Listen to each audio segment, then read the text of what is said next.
What's going on, everybody? Left Farmer 73 here. It's good to see you. Guava. Happy Sunday. What is it still? Oh, I was about to say happy Sunday morning. It is Sunday afternoon now. Welcome, everybody, to the Greenhouse Lounge. I want to have a conversation with you all, if you don't mind. And I know you've heard it before. I know. Just because you heard it before don't mean you did anything about it. So that's why we're talking about it again. And I said this before, we're going to keep talking about it and keep talking about it and keep talking about it until everybody gets it without getting, finding out the hard way. What harm am I doing by keep repeating myself, right? What's up, Q-Dub? How you doing, man? Hey, Fatima, how y'all doing? Welcome on in. Now, I'm gonna immediately get this out of the way about my little ranch dressing I had the other day. I was going off on not just my neighbors, but I was going off on pretty much humanity. Okay, I wasn't just going off on my neighbors. I was going off on humanity itself. Hello, everybody coming on in. Come on in. Let's get it going. Welcome and good afternoon. I was going off on everybody in humanity, the way everybody acts now. It's like everybody is a Karen. That's not why we're here, but I wanted to start out with apologizing to the people with tender ears. And I'm only apologizing to the people with tender ears because the problem is they missed. I always say this. Some people miss the message for the mess. I've been saying this for about 8-10 years. People miss the message for the mess. They don't get the whole message because they stop at the mess. And a lot of people chose to choose the way I was talking because I was using adult language, and I guess their ears are too tender to hear such things while the world is falling apart and we have a lunatic running the whole operation and a gang of delinquents helping them. You're worried about my mouth. Wow. That also lets me know that y'all voted for this nonsense in the first place. Okay, so I'm apologizing to those sensitive-eared people that they don't like curse words. I've been watching you for years. I've never heard you talk that way. You ain't been watching me for years, then you lied on yourself immediately because you ain't been watching me and ain't heard me cut up. You've been watching the wrong channel. You ain't been watching me and ain't heard me cut up, especially in the last 2 years since this mess been going on. So y'all can miss me with that, and you can exit stage left. I don't mind. I don't need people like that in here. I'm not here to entertain children, okay? At all. I'm not here to inform or educate children. If you got children ears, go on about your business. Now I just need to come in here and apologize to those handful of people that don't understand the truth. And I wanted to say this again before we get started on this video today. I wanted to make sure that you understood that nothing I said was a lie. Nothing I said was false. Yes, I was joking around and being funny with it, but every single word I said was true.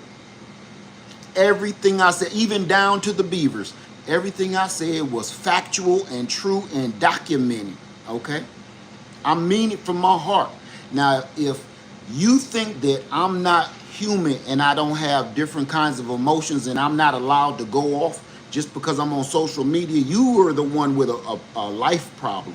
If you think that I am some weirdo that stays in first gear and I don't get emotional and I don't get upset and I don't get sad and I don't know what world or what planet you live on, but you chose to come at me with that nonsense. So, to each his own, as of this moment, we still kind of in a free country, so you can do whatever you want to. So kicking rocks is a good idea for that. But that's not why we're here today. I just wanted to get out of. I just wanted to get that out. And one other thing, I heard a lot of, Laird, you becoming real mean. You becoming real a grumpy old man. You know something? I'm not becoming anything.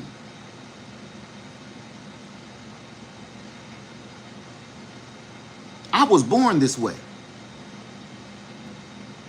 And some people will call it grumpy. Some people will call it mean old man. And some people have their own terminologies for it. But that ain't it. See, you only get a chance to see that side of me when people ain't got right good sense. I done told y'all I have a low tolerance for bullshit. I done told y'all that. I have zero tolerance. Zero. You dig? I ain't talking about some, well, I'm gonna give it 10 more minutes. No, zero tolerance for bullshittery. So I ain't changed. But up until the last handful of years, I've really had no reason to like clock out. Humanity does, right now, humanity is hardening people's heart, man. I told y'all a little while ago, I said, you know what, this world is gonna make good people turn bad. It's gonna sour good people. Y'all can say whatever you want, but as long as we keep allowing the real evil people to keep doing evil and wickedness, you're gonna turn a lot of good people into vigilantes, man. I'm serious. Batman didn't become Batman because he ain't had nothing better to do with his trillions of dollars. He became Batman because somebody killed his mom and his daddy, man. They was minding their business, walking down the alley, coming from the movies, right? Okay. This world will turn good people bad. And I'm not saying I'm turning bad, but what I am doing is showing you, man, I ain't about that bullshit. Yeah, we can joke, we can laugh, we can have a good time, we can have a lot of fun, we can grow our gardens, we can do some homesteading and all that. But I will not tolerate the garbage like some of these other channels. I don't do that. Never have. And clearly a lot of people ain't been around long enough to see that part of me. And you know what? Only thing I apologize for is I apologize that you didn't get a heads up that if you come in here cutting up, I'm going to hand your ass back to you. That's all to it. That's it. I can't believe you said the F word. Oh, you're dropping F-bombs. Man, that's what gets you upset? Wow, some of y'all need to grow up. And now we're going to move on because I didn't want to spend not even this much time on that particular subject. I wanted to make sure that people understood the reason why I don't like living in the city. And it's some of the people in those comments, it's because of you. Because you suck, sir, ma'am. You suck. And that's why I don't like living in the city. Because when I'm in the country, I don't have to get comments and stuff like that from people like y'all. Listen, these people, they act sensitive and act all shy and giddy like they stuff don't stink. But them be the most weirdest, freaked out, caringest people. Them be the people in society that makes living in the city and living in normal society hard to manage. Mind your own business, you live longer. You ain't had to say nothing. If you don't like it, oh, I don't care for this video. I saw a video with this lady with a whole bunch of holes in her head, and she was dealing them cards, whatever they call, to tell your future and stuff. I don't get into that mess. I don't get into playing with cards and Ouija boards and stuff. So guess what? When I clicked on this lady's video and she had all these holes in her head with rings in it and stuff, and she looked it like a shirt off of Prince with all this stuff on her. She looked like the dude on 300. With all the golden chains hanging and stuff. And then she dealing them fortune cards. Guess what? I didn't say you look insane, ma'am. I didn't say what you doing with them cards. I don't believe in that. You should leave that alone. That's some scary stuff to be playing with, especially if you don't know what you're doing. Did I say that? Nope. I was like, oh, this channel ain't for me. Oh yeah, I gotta get away from that channel. This lady think the future come out of some hand cards that she bought at Walmart. Oh, this lady think that playing with a board from Walmart or the Piggly Wiggly or something and trying to contact spirits on the other side of the realm is going to tell her that, man, y'all be asking that Ouija board the wrong questions. Y'all be playing with them cards, asking the wrong question. Ask them, how can you get some money enough to stop having to do that? If you talking to somebody from the other side, they done already figured out the secrets to financial stability. So ask a ghost, like, hey, how do I get up out of this financial mess? Because I'm tired of reading these cards and whatnot. Ask them the real questions. Stop asking them like, well, how will they meet their fate? Stop asking them dumb questions like that. Ask them, man, how can I get this bag, you know? What's the lottery numbers? If you playing with Ouija boards and them funny little cards, ask the proper questions. If you ain't, that's why I be like, man, I don't deal with people mess around with the cards, man. Go ask the other side. Some of them people on the other side in other realms, they was bankers, financial analysts and stuff. Ask them some questions. Stop looking for old gangsters. Who really killed you, Tupac? I don't think he cares anymore. How about you trying to find out what you should invest the last bit of money that you got into? That's what. Talk to a financial analyst. Stop trying to figure out who killed Tupac and Biggie. Playing with cards and stuff, man. All I had to do was say, that lady isn't for me, and I'll move on. I didn't call her a handful of names. I didn't tell her what she was doing was evil and wicked. No, I just decided I don't really care for this at all. And I just went on about my business. But that's not why we are here today. I had to make sure I got that video over with because I wanted to do a whole second half of that video and I never did because I've been super busy. Now, I apologize. So, what we talking about today, everybody? Now let's do a proper welcome in to everybody. Hey, Suzette. Hi. Hey, I'm even put my glasses on for a second here. Hey, Suzette. Hey, the Ambit lady. Okay, chosen one. She's Natural Homes there. How you doing, God's Word? How you doing, Gratitude Grace Gardens? How y'all doing? All right, it's good to see y'all in this bad boy. What's up, CP Family Farmer? How you doing, Mary Rizzo, Aaron? How you doing, Angela? Audio Girl 60, Sandra. How you doing, Richard? How you doing? Rashawn, how you doing? Sacred Homemaker, how you doing, sister? How you doing? You asked me a question. I think I answered it. It's the Ambit lady. What does that mean, the Ambit lady? The Ambit lady, what does that mean?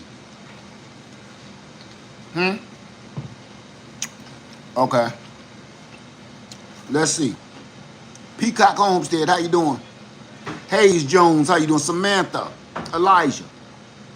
All right, let's get right into it. Everybody, welcome in. Welcome in. I hope that first half of that video only scares away the people with tender ears, okay? Because this channel ain't for tender-eared people. And you want to know something? I'm going to tell you this. It's funny that every time certain people hear the truth, pay attention now, they're offended by the truth. And they're entertained by a lie. The truth make them feel some kind of way. And when I'm talking the truth, it make them all feel some kind of way. Hey, my Renaissance grandma, how you doing? It make them feel some kind of way. And they feel, you know, they feel nasty, like, because they know what you did last summer. The only people that offends is if you've done something like that and so you think I'm talking about you. You're projecting. Ain't it funny that they don't want to hear the truth? They love a lie, though. They love a lie. The truth offends them, but they love a lie. It's funny, man. But I'm gonna tell you something. You ain't gonna like me very much then if that's the case. Cause I'm gonna keep telling you the truth whether you like it or not. Now let's get to this. All right, y'all. Well, we can see the projection right now. Right now, all out in the world. People is getting offended because, and you know what? I'm going to say this. Dang, I don't want to start this video like this. Where we at? 14, I got 1 more minute. Listen to this. There was a lady, a Karen, y'all probably seen this on the news. This Karen bugging this dude about he don't live in these apartment buildings. He don't live in these apartment buildings, whatnot, right? And this Karen just wouldn't let up. She kept saying, oh, he don't live here, and you show some ID and all of this blah-bitty-blue. When the police finally got there, you know what happened? Come to find out, this old hag had warrants. You out here patrolling the neighborhood, and you harassing people, and the dude that you're harassing is the one that should have called the police on you because you're wanted, you're a fugitive. I can't make this up. People, you see that projection off of people now. They can't help it. You shouldn't be here. They're going to lock you up. No, that's what ended up happening to that lady because she was the actual criminal. I don't remember what she went to jail for, but the lady had warrants. And then start crying. Then gonna mess around and start crying. I don't know. I don't know what this is about. I don't. Shut up. Going to jail. Going to jail, man. Going off to jail. What you mean? All you had to do was take you and your poodle dog in the house and go eat you some supper, and you wouldn't have been in jail tonight. But you going. All you had to do was leave this man alone and let him drive his car into the parking garage so he can go home because his wife was in there waiting for him. All he had to do was go in there and get him a hot meal, but he out here for the next hour or two dealing with you and the police. His food done got cold. His wife done put the baby to bed. He can't kiss his baby goodnight or nothing, all because of you. And who ended up going to jail? You, for 2 reasons. 1, you got warrants, and 2, for false reporting people. Go to jail. What we used to say when we was kids? Go to jail, hang your britches on a nail. That, man, that's what I sing to them fools. Go to jail, hang your britches on a nail. And you are not it, you dirty old dish rag, you. So, that's my apology for my rant the other day. But I don't take it back. I meant every single word of it. Because people done lost their rabbit ass mind, man. So, let's get into it. Everybody, have you heard about Gary, Indiana? Let's talk about Gary, Indiana right now. Let's talk about Gary, Indiana. Is anybody familiar with Gary, Indiana? Because everybody keep commenting to me about the Gary, Indiana situation. I wanted to talk about it, but I've been busy. Let's talk about it. I wrote down a few things, okay? So please forgive me. It was a tornado, okay? What else did we have? Floods. Loss of power. Now, I've watched a bunch of reports over the last few days about what's happening. Let's talk about it. I should have did a StreamYard because I want to hear y'all take on it too. We'll do another video as well, okay? Because I want to hear y'all take on this. Now, let's talk about it. It's a bunch of power outages. One of the main things is power outages. Chosen says looting. Okay, it's a reason for looting, right? What's going on, Be Rich? It's a reason for looting, right? If the city, the state, if the federal level, the state level, and the city level is not doing anything to comfort the people because all of those things were removed, all of the FEMA and all the things that's put in place to save the American people was removed by, I'm not going to, please don't say the name of that group of people that man with that ugly electric car owns. He went in there and he dismantled or helped dismantle everything that helps the American people. Any emergency service from NOAA to FEMA to everything else, they stripped it bare to the point you don't get storm alerts anymore. Did you notice that? I don't know it's a storm coming unless I'm online and happen to catch Ryan Hall, y'all. Y'all know who Ryan Hall is on YouTube? Anybody? Ryan Hall? Show of hands, Ryan Hall. If you don't know who Ryan Hall, y'all, is, his name is Ryan Hall, y'all. That's his channel.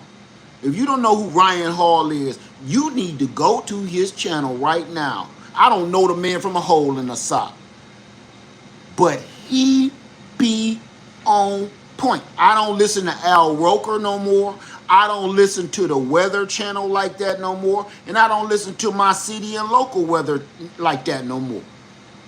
This dude be having people driving through the storms in special cars and trucks, like on the movie. And he's giving second by second play of what people should and shouldn't be doing. And I'm telling you, he saved my life. I'm going to tell you how Ryan Hall saved my life. And then we're going to move on. The channel, Ryan Hall, y'all. The weather dude on YouTube. Man, the dude saved my life. It was our, I want to say our 30th anniversary. This was about 4 years ago. Something like that. Me and my wife is on our anniversary and we in our condo in Florida. We knew that this hurricane was coming. Listen now, we knew this hurricane was coming. But the hurricane was supposed to hit like Louisiana and go up through, you know, Mississippi and all that. And what happened was at the last second, the hurricane turned and came straight toward the west side of Florida, straight across, and came up and tore up all of Orlando and everything. Okay. I don't know how many years that been ago. Y'all probably know which one I'm talking about. It hit hard. And I don't know the name of the storm. Me and my wife was about to leave. And I said, well, let me check and see what this dude got to say about this storm, because this is supposed to be going up into Louisiana. You know what he said? He said his predictions was it's going to turn. At that last minute, he said his predictions, it's going to turn. It has a good chance of turning. I don't know nothing about weather. If it hits this downstream of heat and juices and berries or something, he said. And it has a good chance of turning. And he directed exactly where it was going to go. And I told my wife, I said, you know what we ought to do? I did a live stream on it, y'all. I did a live stream on it that day. I said, babe, I think we're in an all concrete and all steel building. We need to sit put, but this is what we're going to do. We're going to go out and get some groceries real quick if we can get them. We're going to bring them back to the condo. We're going to fill up the bathtub with water. I went out to Walmart and got a whole bunch of those 5-gallon buckets. I had like 10 5-gallon buckets, filled all of them up with water. Because I said, you know what? I don't know how long we're going to be here. I don't know if we're going to get stuck here. I don't know. But we need clean drinking water and we're going to need food. Everything else, we can make something happen. We rush out and we get hundreds of dollars. You know, I'm in Florida. Hundreds and hundreds of dollars worth of food. And then I fill up all these buckets with water, fill up the bathtub with water, yada, yada, yada. We waited. And then all of a sudden, every other weather channel was like, no, it's heading towards Louisiana. What happened? At the last minute, that storm changed course and hit the west coast of Florida. I don't know what that is. Palm Beach, I think. I don't know.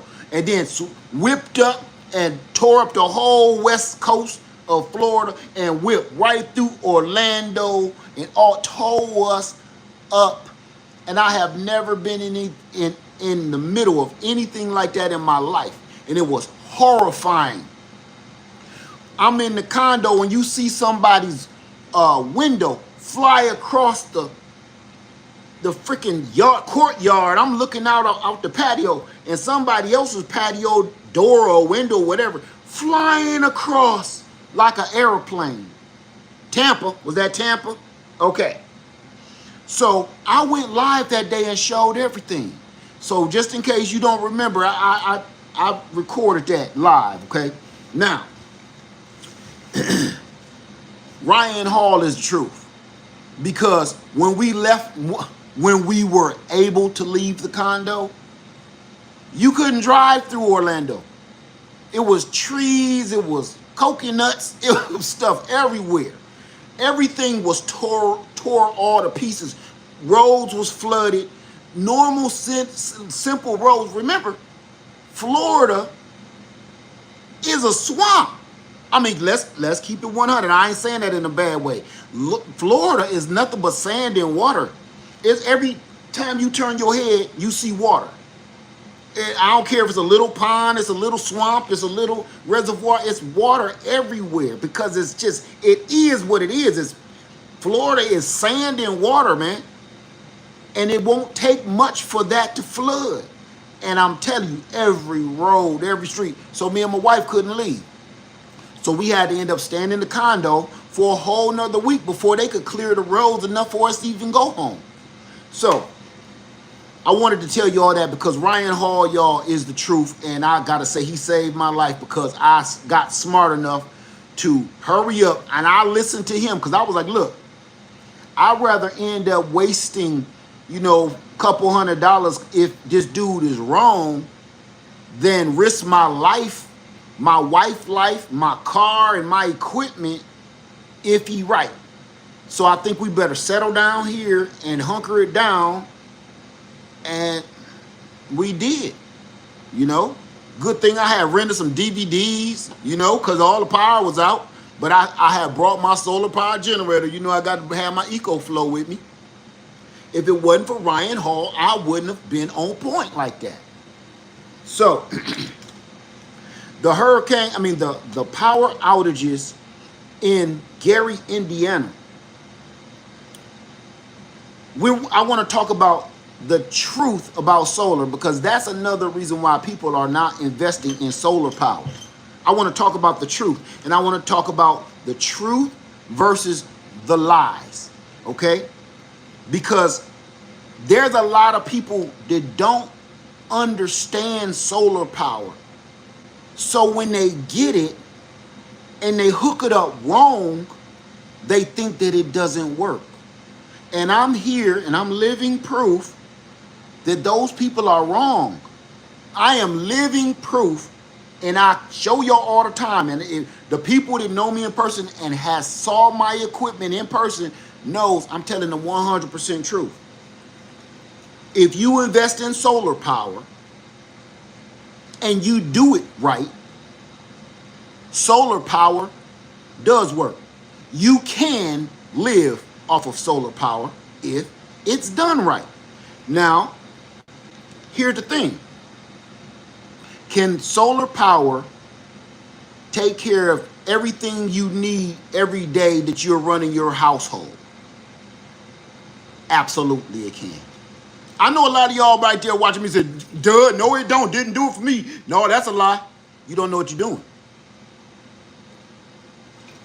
You don't know what you're doing. Literally, my land is running off 100% solar power right now. And when I'm there for weeks or a month on end, all solar power, period. And I'm not talking about I'm just sipping power, no, I'm running everything. I'm washing my clothes, my little wash machine. I got my lights on, TV on, radio on. I'm doing everything you do.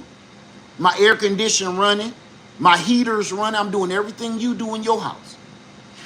Here's the problem why solar power doesn't work. Let's touch on this for a minute. One of the reasons why solar power doesn't work because people don't seem to understand when it's time to conserve power. What do I mean by that? I said I live like you, but we're so wasteful. We are so wasteful that you don't realize how wasteful you are until you're in an emergency. You want your air conditioning running. You want every ceiling fan running. You want every light on in the house. You want little blinking lights on the refrigerator. You trying to keep the time on the microwave. All of this nonsense that vampires all the power away out of your house. You don't think about it because you don't have to, because you're depending on the grid people to worry about that for you. They don't either. They don't care what you waste. All they want is to give you this bill at the end of the month and you pay it. Okay? When you're living off grid, you start to recognize your waste. You start to recognize, hey, I don't need that light on in that room. I'm not in that room. I don't need this little scented air freshener plugged in the wall because I don't need it. It's not necessary. Oh, it only pulls 4 watts. Okay, 4 watts after 10 hours is what? 40 watts gone out of your power supply. People don't think about it. They don't add up. That's the kind of financial instability to become. You don't know what's in the bank. You just keep pulling your card out. You don't care what's in the bank. You just keep pulling out your credit card until they told you done overdraft, right? Well, that's the same thing with the power in your house. Because you don't know what you're doing, you're not calculating every piece of power. I got 2 ice machines running. I have a ceiling fan going, air conditioning going. I'm charging up my solar power generators, yada, yada, yada. I'm not paying attention to how much power all that uses. I bet you when I'm off grid, I do. That's one of the biggest problems with people that say solar don't work, okay? Now, I'm getting everybody hip because this is going to help people in Gary, Indiana, and it's going to help other people everywhere in the United States, if not in other places. All right. One of the things is wastefulness. Just you're trying to do too much. You're trying to have all this nonsense running, and it's wasting your power, your reserve power. I see people, they listening to music on their cell phone. Now, I done seen this on, I ain't knocking nobody in Gary, all right? I went to truck driving school in Gary, Indiana, believe it or not. But I see people listening to music on their cell phones. And I see people trying to keep their children entertained so they don't freak out by letting them take their tablets, iPads, and cell phones or whatever.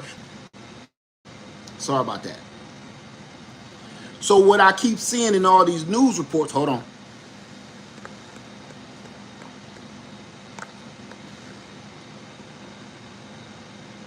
Hold on.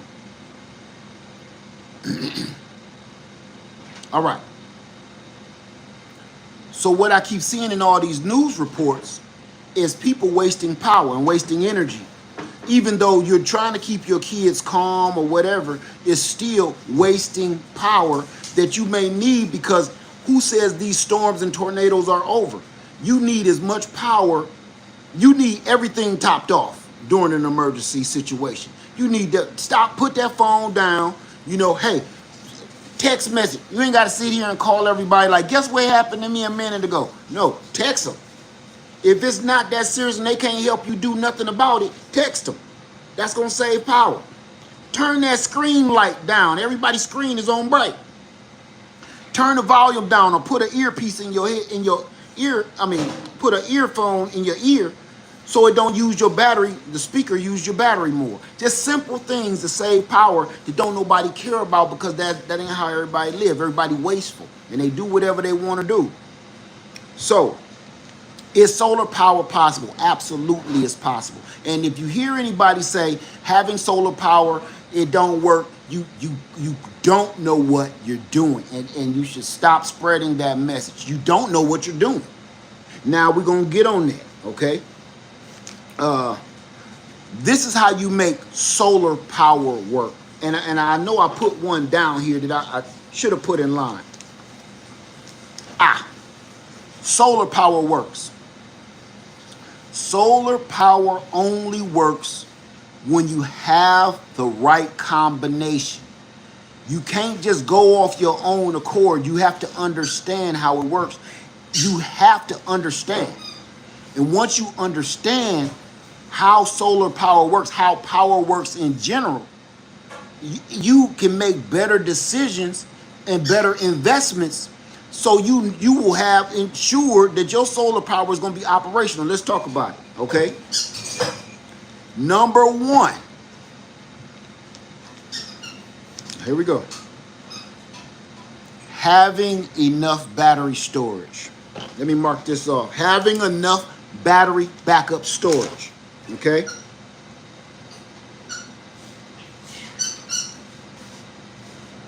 Okay.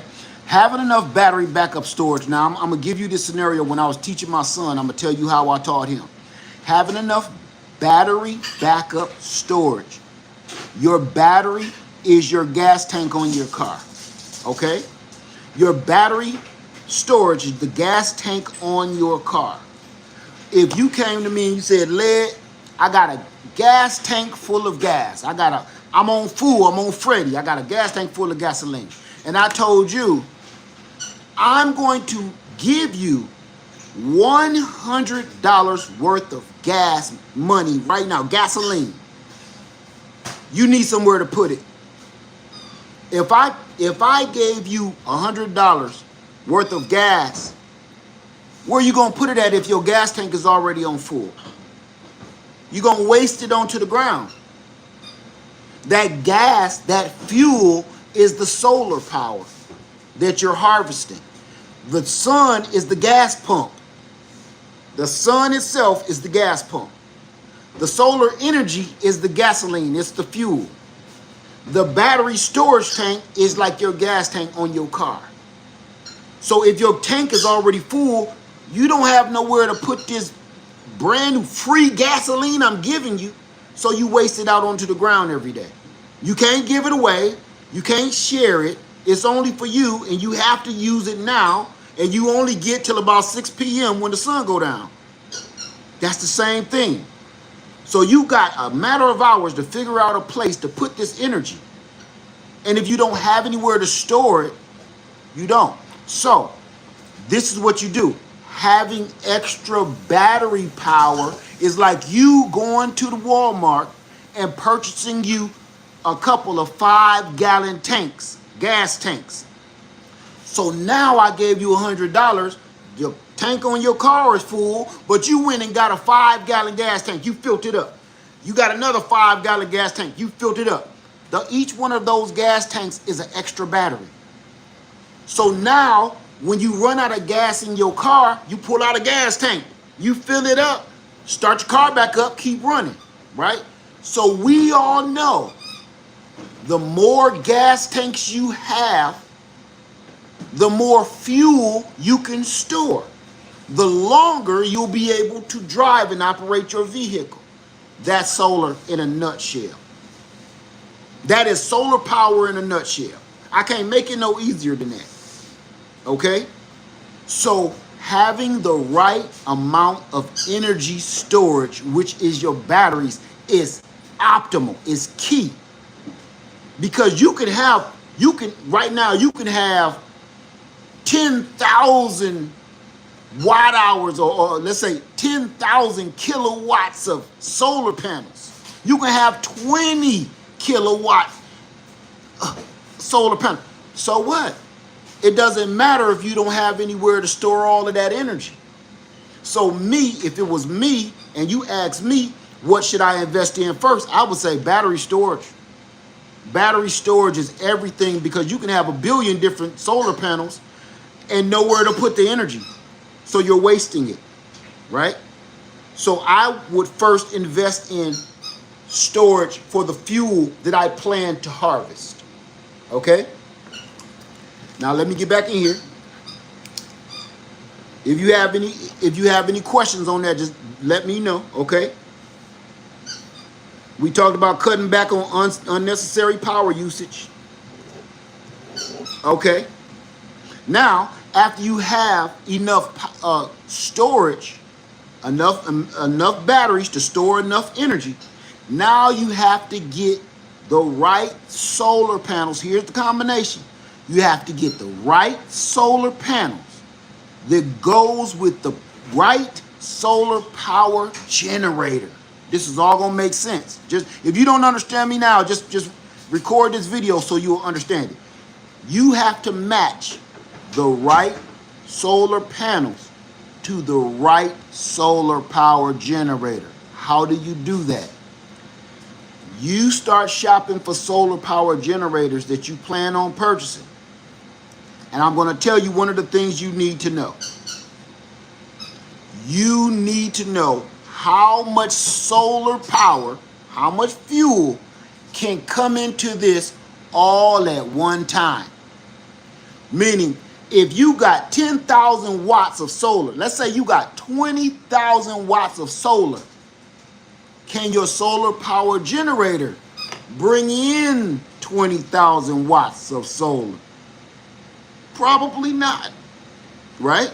So you need to know what is the maximum amount of energy that my solar power generator can bring in.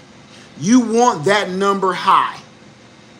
You want that number to be high because you want to bring in it as much solar power energy as you can, and this is why. Because you want these batteries to charge fast. Because this is about being in an emergency. So you want this thing to be able to charge as fast as it possibly can, right? If you have a generator, a solar generator, and it says it can only bring in, let's just say 100 watts. I'm not going to get into volts and amps and all that yet. Let's just say this solar generator says it can only, I can show you better than I can tell you. I can show you better than I can tell you.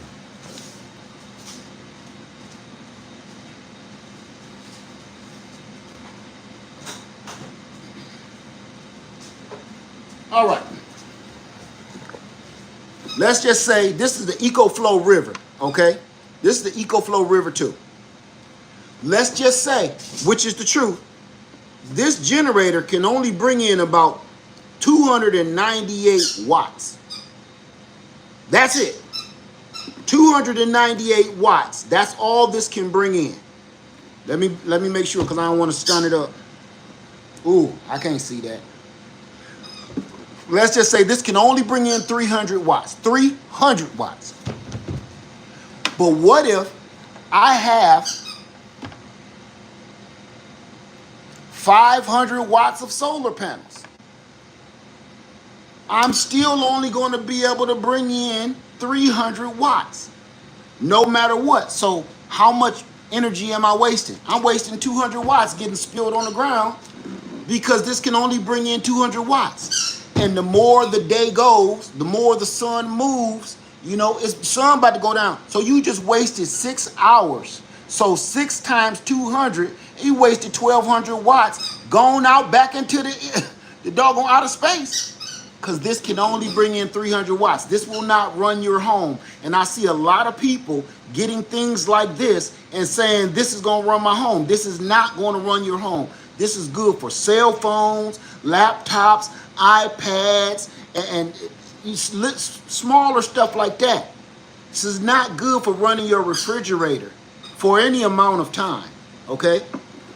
So you want to know if your solar power generator can bring in lots of solar energy, because the faster that it charges, the more power can come in, the faster it charges, okay? So if you're really talking about, I really need a real solar power generator for a house situation emergency, doesn't mean necessarily it has to be plugged into your home. No, it's better if you can roll it around. Trust me, having a home backup power is great, but being able to take that home backup power with you when, you know, if you start flooding out is wonderful. Okay, trust me, I know. Now, here's the other thing you want to know with the right combination. You want to know how much power can come out of that solar power generator. Now, depending on what you want, depending on what you're trying to run, if you're really trying to run your refrigerator or your deep freezer, and get on out of here. If you're really trying to run some serious equipment, your microwave and all of that stuff, this ain't it. So this would not be for you if you need to keep your refrigerator running, your deep freezer running, your vacuum cleaner and all. This isn't for that. Your washing machine and dryer, this isn't for that, for emergencies. This is just for, like I said, cell phones, laptops, iPads, stuff like that. This is not for that, because this can only put out 300 watts. Anything past that, it's going to shut off. Okay?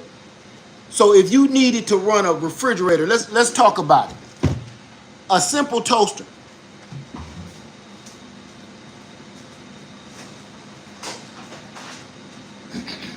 I give you a handful of guesses.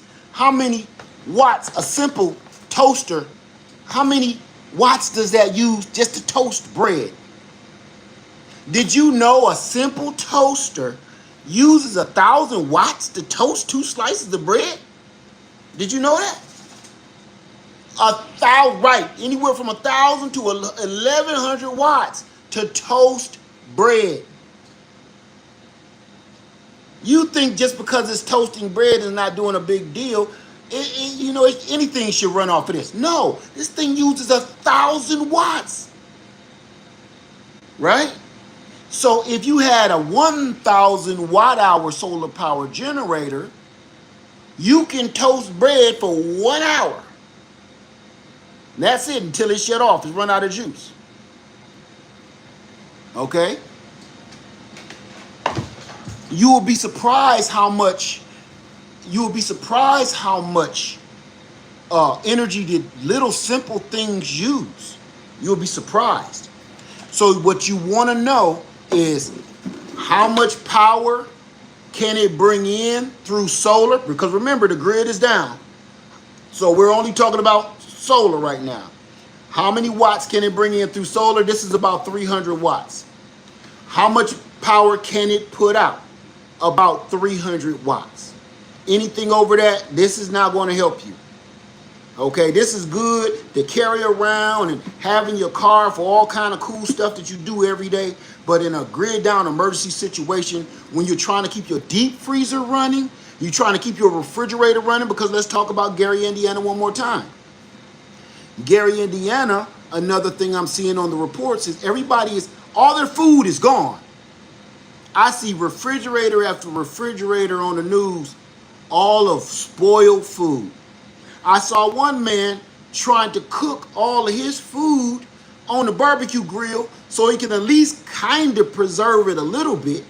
So if you do see that your power has been out until your food actually thaws out, you need to go and cook all that immediately.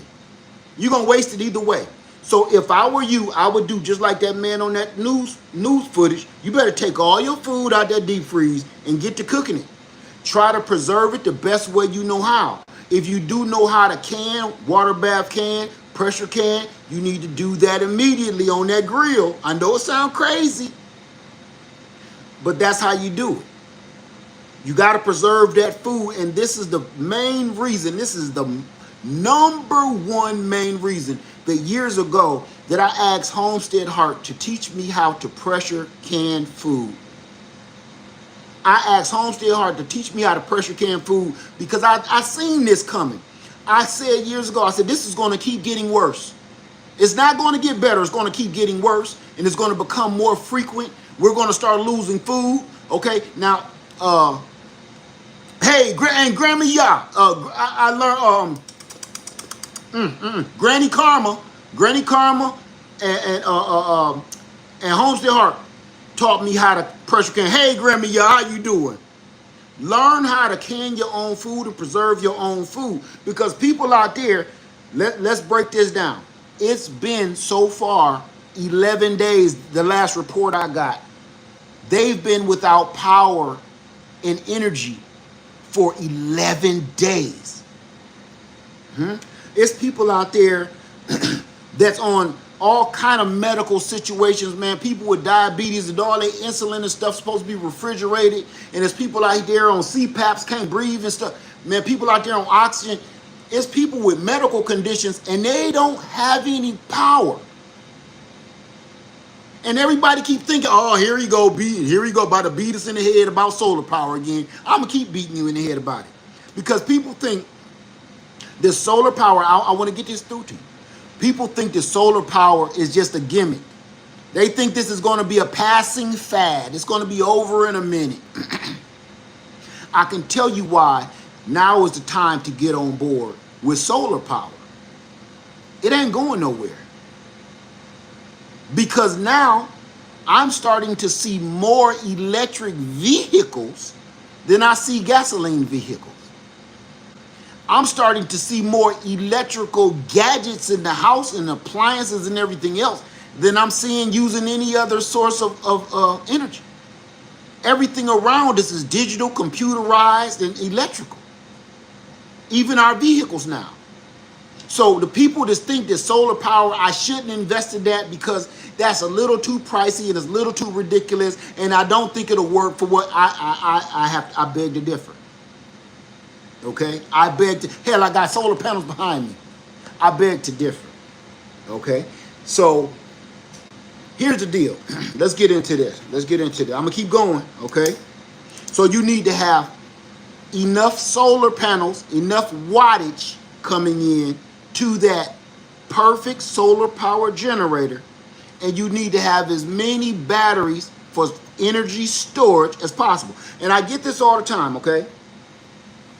I get this all the time where people say, well, yeah, but if it's raining and cloudy for a week, then you ain't got no power.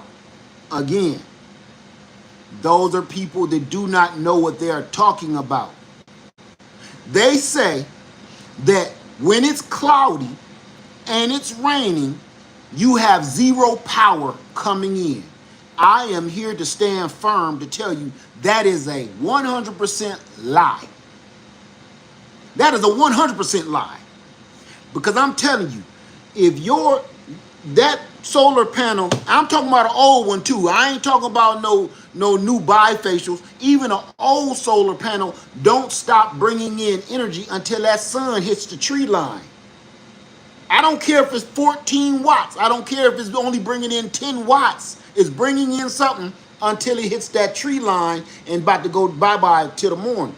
People, they don't know what they're talking about. Now, if you see on a cloudy day, shit, I got, what is it? I usually bring in about 2,500, 2,000, 2,500 watts every single day, right? I mean, constantly, per hour. So I'm always bringing in at least 2,500 watts of power all the way.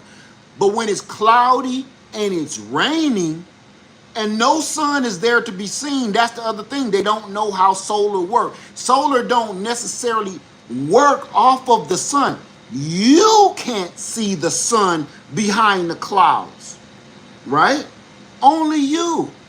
But it's not seeing the sun that helps these solar panels.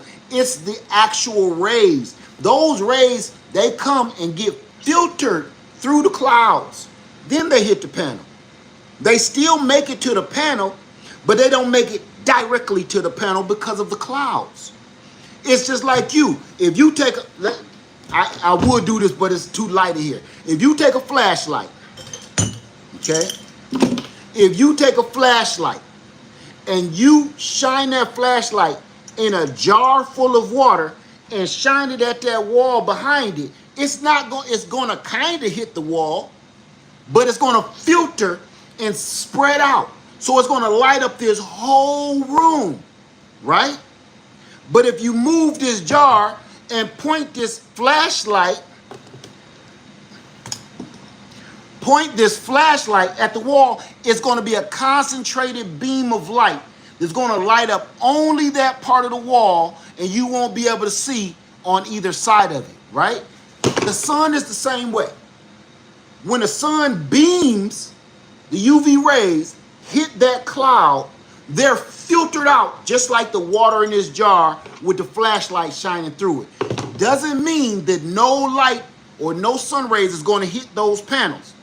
It's going to hit them. It's just going to be filtered out. That's all. So you're going to be receiving power, just not as much.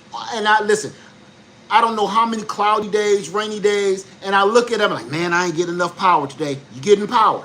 So what does that tell you? Shut off that air conditioner. Cut on a fan. The air conditioner is using 999, just say the air conditioner is using 1,000 watts. So on a day that is cloudy and it's raining like that, cut the air conditioner off, and then everybody go grab them a rechargeable fan. Aim it at you like that. A simple rechargeable fan. You know why? Because while I'm running off of this rechargeable battery, this will last literally for 8 hours, depending on what size battery I got. Right now, I got the smallest battery in here. This little fan will last 8 hours. That's going to keep me cool. This, okay? So what's good about that is, while my panels are only bringing in like 200 or 300 watts because it's cloudy and it's raining, that's charging up my batteries, and this only is going to take a little bit of power to recharge it. So I'm not just wasting power. Once it's charged back up, put that back in, and I don't have to worry about this fan for another 8 hours. Now, if everybody in the house got something like that, now let's be more realistic. Everybody ain't got no rechargeable fans. You get a normal old box fan from Walmart for $20, right? You get a box fan from Walmart for $20. You plug it into your solar power generator. That fan on high uses 45 watts. An average $24 box fan, y'all all know them, the ones you stick in the window, okay? That fan uses 45 watts on high level.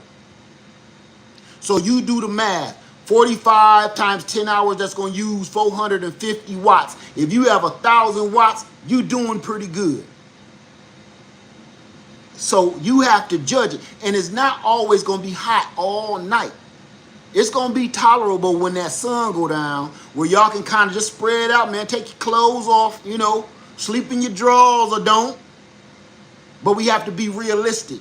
And in these emergency situations just keep hitting us like this, we have to be more realistic, and we have to be a little bit more, unfortunately, primitive. We've been spoiled. We've had several generations of spoiled people. It has been spoiled by air conditioning, been spoiled by water. You twist and water come out of it. You hit a switch and the lights come on. You know, I'm too hot, cut on the air conditioning. I'm too cold, cut on the HVAC system. We're so spoiled that we don't even know. I got one for you. Gonna tear you up. Did you know if you're hot long enough that your body will acclimate to that heat, and all of a sudden you won't be as hot anymore? That's why when you go over grandma's house, she got the heat on.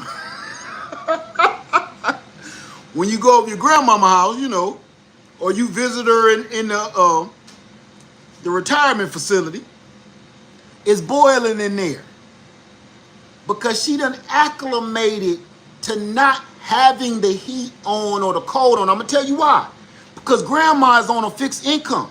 She's on a fixed budget. She can't afford to blast the air conditioner. She can't afford to blast the heater. So she learned and go back to her roots when no such thing even existed. I'm not knocking nobody, you know, but you understand what I'm saying, with all due respect. She go back to the days when she didn't know what an air conditioner was. You know, she heard about them on the news or something. You revert back to the way you're supposed to do it. You have to sit down and acclimate your body to the heat, or acclimate your body to the cold. And I promise you, it's human nature. It's human nature. It's built inside of us that if you tolerate it long enough, your body will change. A quick example. I was not born and raised in Columbia, South Carolina.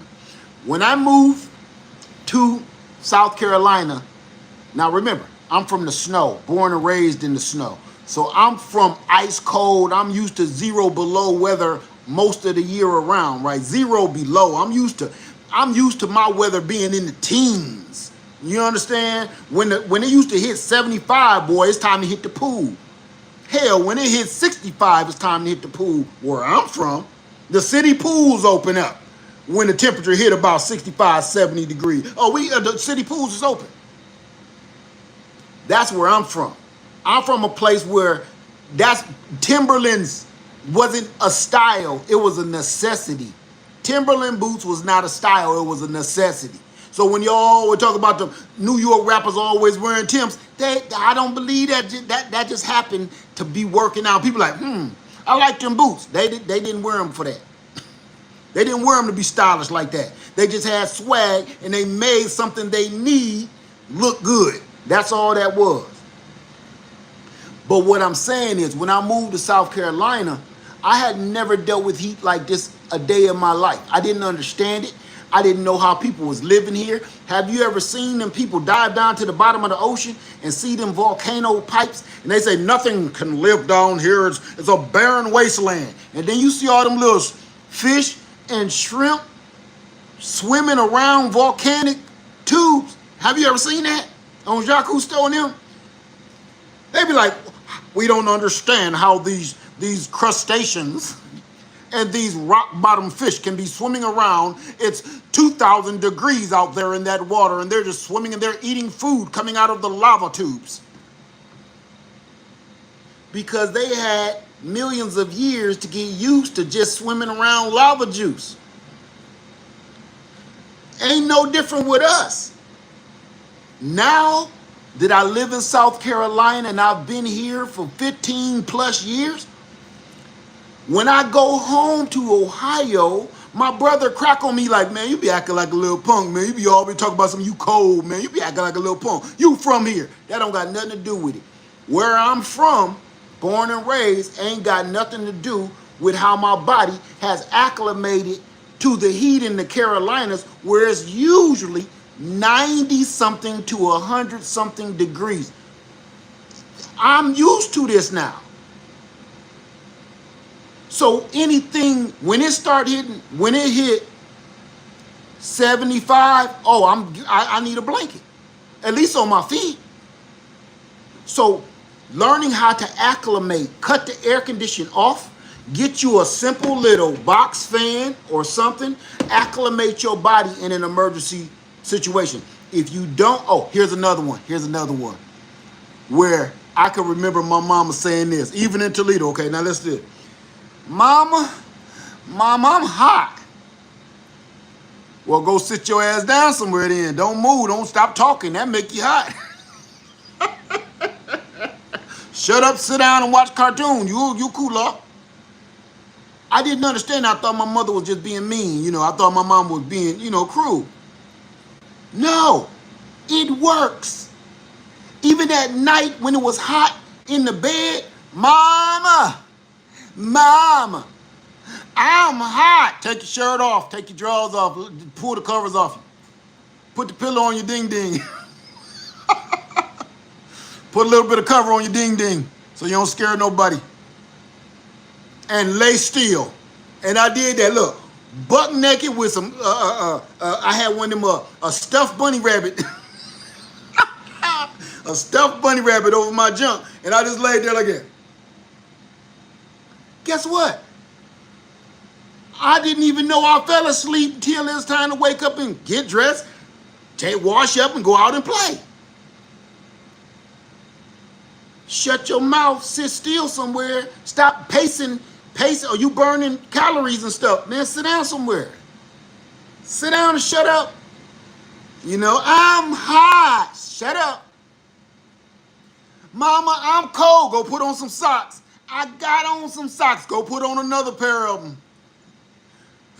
Mama, I'm cold. Go put on your coat. What? I'm in the house. Go put on your coat.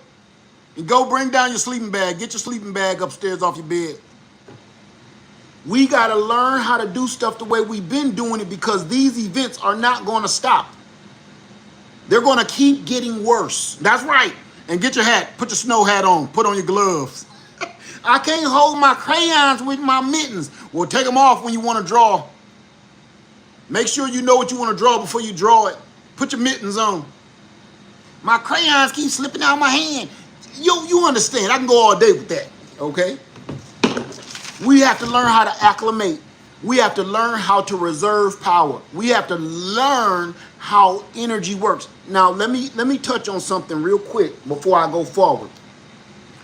Back in the mid 80s, back in the late 80s, early 90s, my father told me something, and I did not listen. My father told me, you need to learn computers. Back then, computers was the size of microwave ovens or toaster ovens. And it had a giant keyboard to it. It didn't even have a normal monitor. You used your normal TV. When computers first came out and was available to everybody, you know, for the public, you hooked this big monstrosity on the side, on the floor, or on a shelf, and then you plugged it in to your normal TV.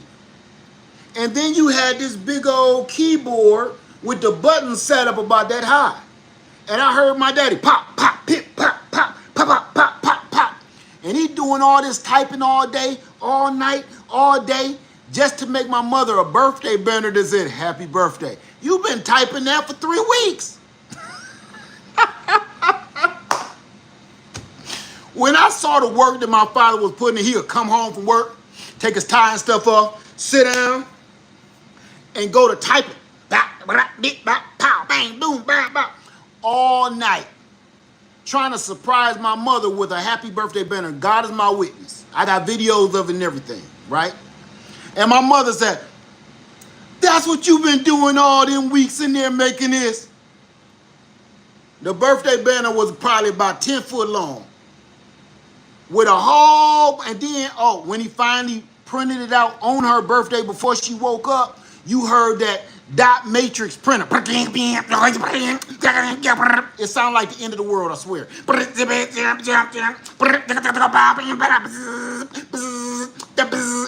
My man, let me stop saying it. My daddy had boxes of paper, man, like we were in a copying shop. And he kept feeding in perfectly. He wouldn't let a line go out. I got to hit it right on time. Y'all leave me alone. Don't talk. Don't talk. I got to hit this thing right on time. Oh, we got it. We got it. Now what you had to say? Dot matrix. So when the computer came out for everybody to enjoy, like, you know, in your home, I can't watch Transformers on the floor model TV because my daddy's computer is hooked to it, and I gotta watch this all day. Pop, bing, bang, boom, pop, back. So I got the wrong impression that, hey, guess what? I don't want to know anything about what you're doing, sir. He said, listen, you gonna learn this. You and your sisters and your brother need to learn this now. This is the future. This is the future. You hear me? There's going to come a day where this is going to control everything we doing. My daddy said this to me. Want to hear this? My wife can attest to that. Because when I was just not I wasn't with it. When I finally met my wife, my dad took my wife under his wing and taught her everything he know. Why y'all always be thinking I be like, I got to wait for my wife to come figure this thing out for me because I ain't on it like that. My daddy gave his knowledge to my wife, which she tries to still give to me. Now, the reason I'm telling you that story about my father telling me computers are the future and computers will run everything on this planet and change everything as we know it before I grow a gray hair. Not only was he right, he was right. So now I am not benefiting from the full knowledge of computers. So here I am in 2026 telling you, you better learn energy. You better learn how electricity works. You better learn how solar power works. You better learn how the exchange of energy works. Sound a little too nerdy and scientific for you, I know. Guess what? You better learn, because everything I'm telling you right now, just like my daddy told me, is the future.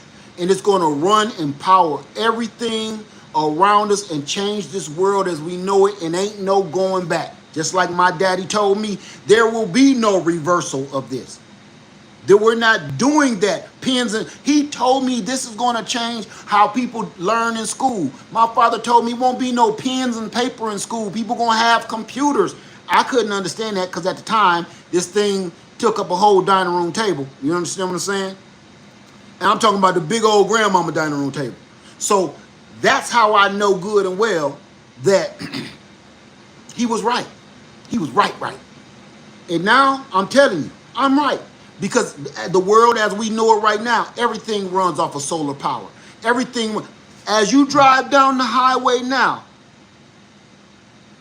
everything has a small solar panel on it.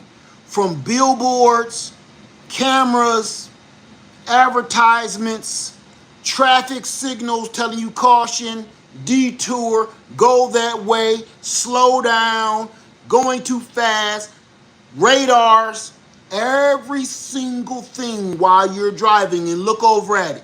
You will see a camera or you will see a sign. Look up somewhere by it. It might be a little solar panel about that big, maybe 8 inches by 8 inches, 10 inches by 10 inches, depending on what it's doing. Everything out there is run by solar power. And I'm going to tell you when I start taking notice. Do y'all remember back in the day? You will see like a detour sign, and it's lit up, and it got flashing, or those little orange things, you know, they used to go on the top of Dukes of Hazzard car. Roscoe Pico train, police kind of, you know, lights. If y'all remember back in them days, a detour sign or a caution sign is telling you to go another way or don't come down this road. It used to be a bunch of car batteries behind that sign. And those lights flashing would be connected to those array of car batteries. And that's the only thing that ran those lights night and day. Then somebody would have to come and charge them car batteries up so they can do it another night. I start paying attention to once the signs start getting more intricate and digital, and they ain't just telling you caution. It's like, hey, caution, slow down, we know what you're doing. Hey, Amber Alert, I think they went this way. When you start looking at signs that's telling you stuff second by second, minute by minute, you like, how is that? It's all run digitally, and it's all being powered by solar. Everything you do, it's on top of, you will be driving down the road and you will see a solar farm. When I'm driving, when I'm making it to Freedom Acres, I think I cross about 3 or 4 different solar farms. There's wide all out in the open, where when I first purchased the land, it was only one solar farm. It was only one big giant field full of solar panels, right? But over the last 3 years, 4 years, whatever it's been, man, now it's like 3 of them. You know, one on that side, going a couple hundred miles, one down there, a couple hundred miles, and then the original one. Because they're harvesting that energy to operate whatever it's, I don't even know what those solar panels go to. Right now is the time to get on board. And I mean everybody, not just Gary, Indiana. I'm talking about everybody. And I'm not saying go buy solar power generators. I'm telling you to invest in your future, because that's what it is. Now, I want to talk about one of the most important parts. Now, I'm going to do this video till I'm done, okay? Now, all right, we got all that. Hold on, because I got something for you.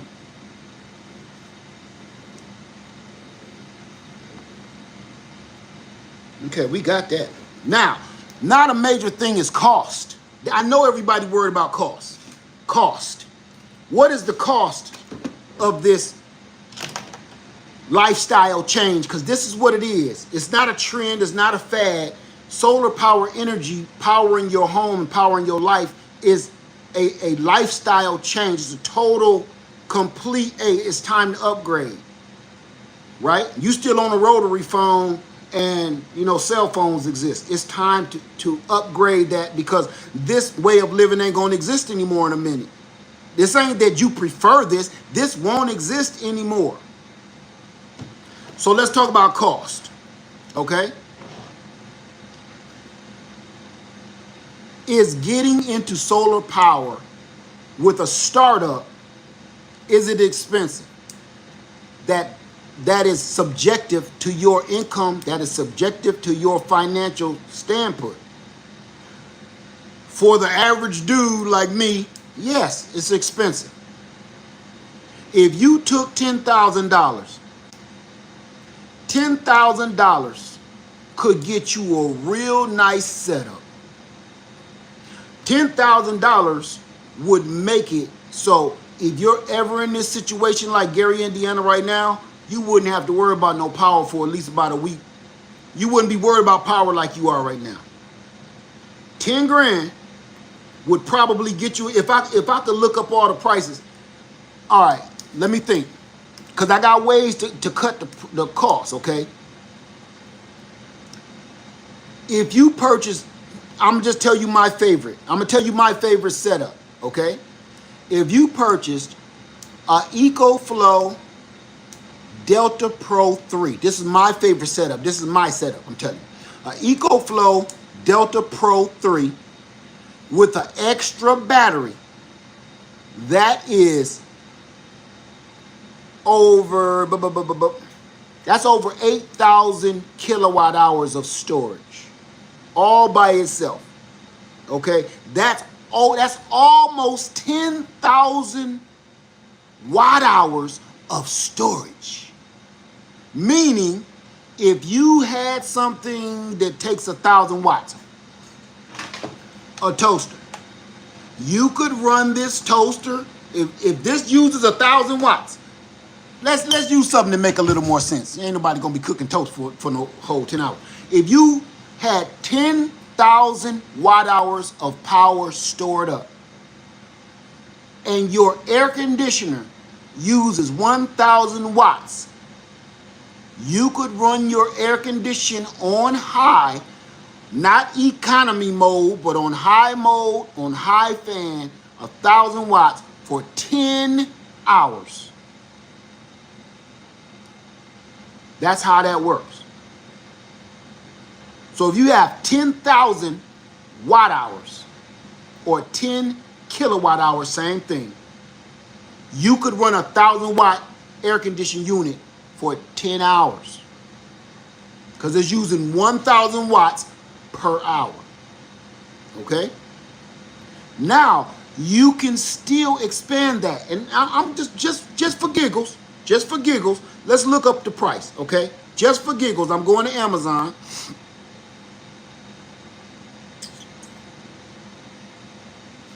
Hold on.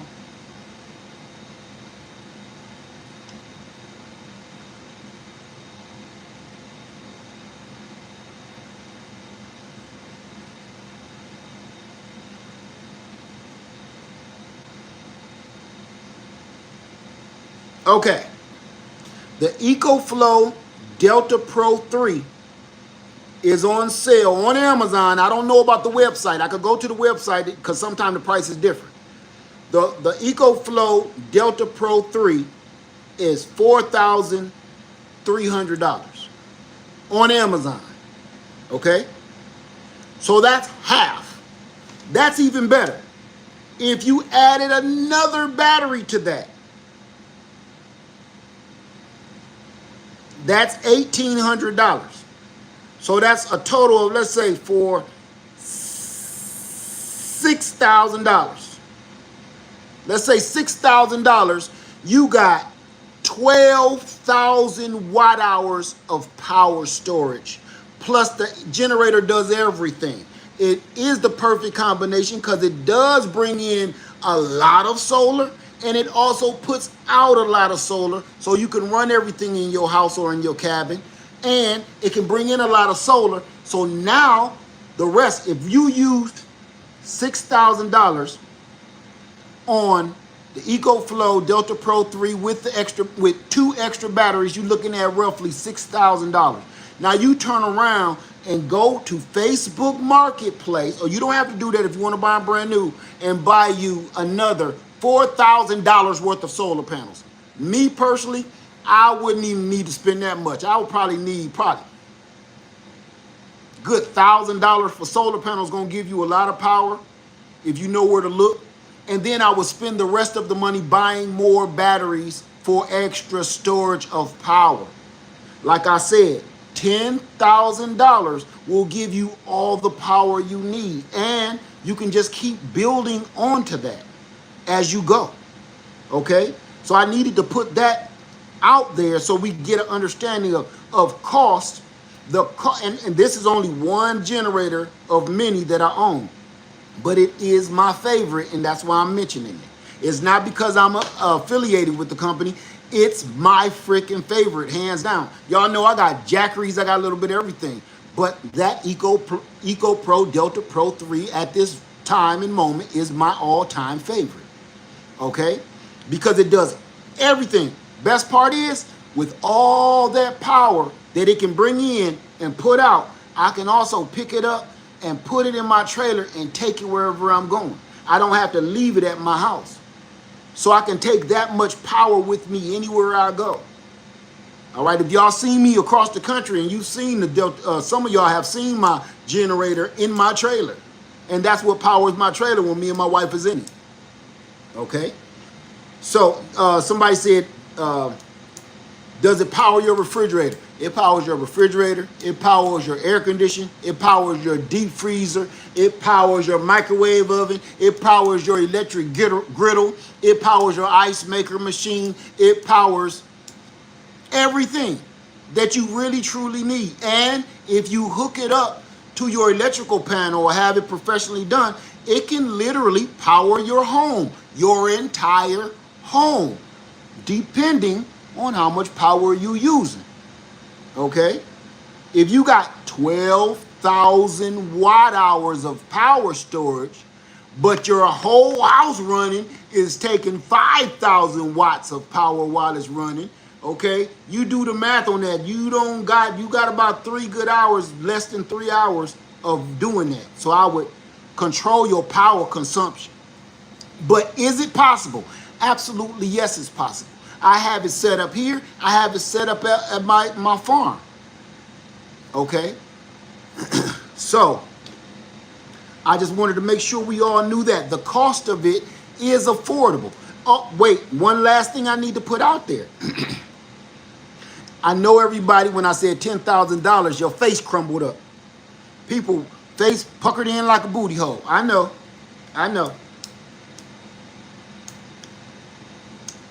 Here's the sweet part. When you invest that $10,000 into your power, your solar power system, you immediately start getting that money back. This is not an investment that you gamble and hoping that you get a cash payout someday. You literally, as soon as you hook it up, and I got to say this before I finish this, all of this that I'm telling you is plug and play. You don't need to know much. You take one thing, you take the solar panels, you plug it in the generator, take the generator and plug it into your items. Done. No screwing, no math and none of that. It's plug and play. Now, if you want to build your own system, that's completely up to you, and we'll talk about it at another time, okay? Now, it will start to pay for itself immediately. You will get your $10,000 back. It'll take a minute or two, but you'll definitely get your money back. How will you get your money back? Because every time that I'm not saying save this stuff for no emergency situation. I'm telling you, use it every day and learn it inside and out and everything, how it works, and try to make it as efficient as possible.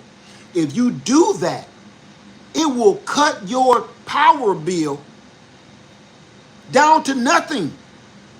Of course, being the obvious, being as conservative as you possibly can. Be more responsible. Cut off all these lights you ain't using. Cut off all this air conditioning you ain't using. Cut off all this power you ain't using. Just little lights humming for no reason. Cut off that front porch light. Ain't nobody coming to see you.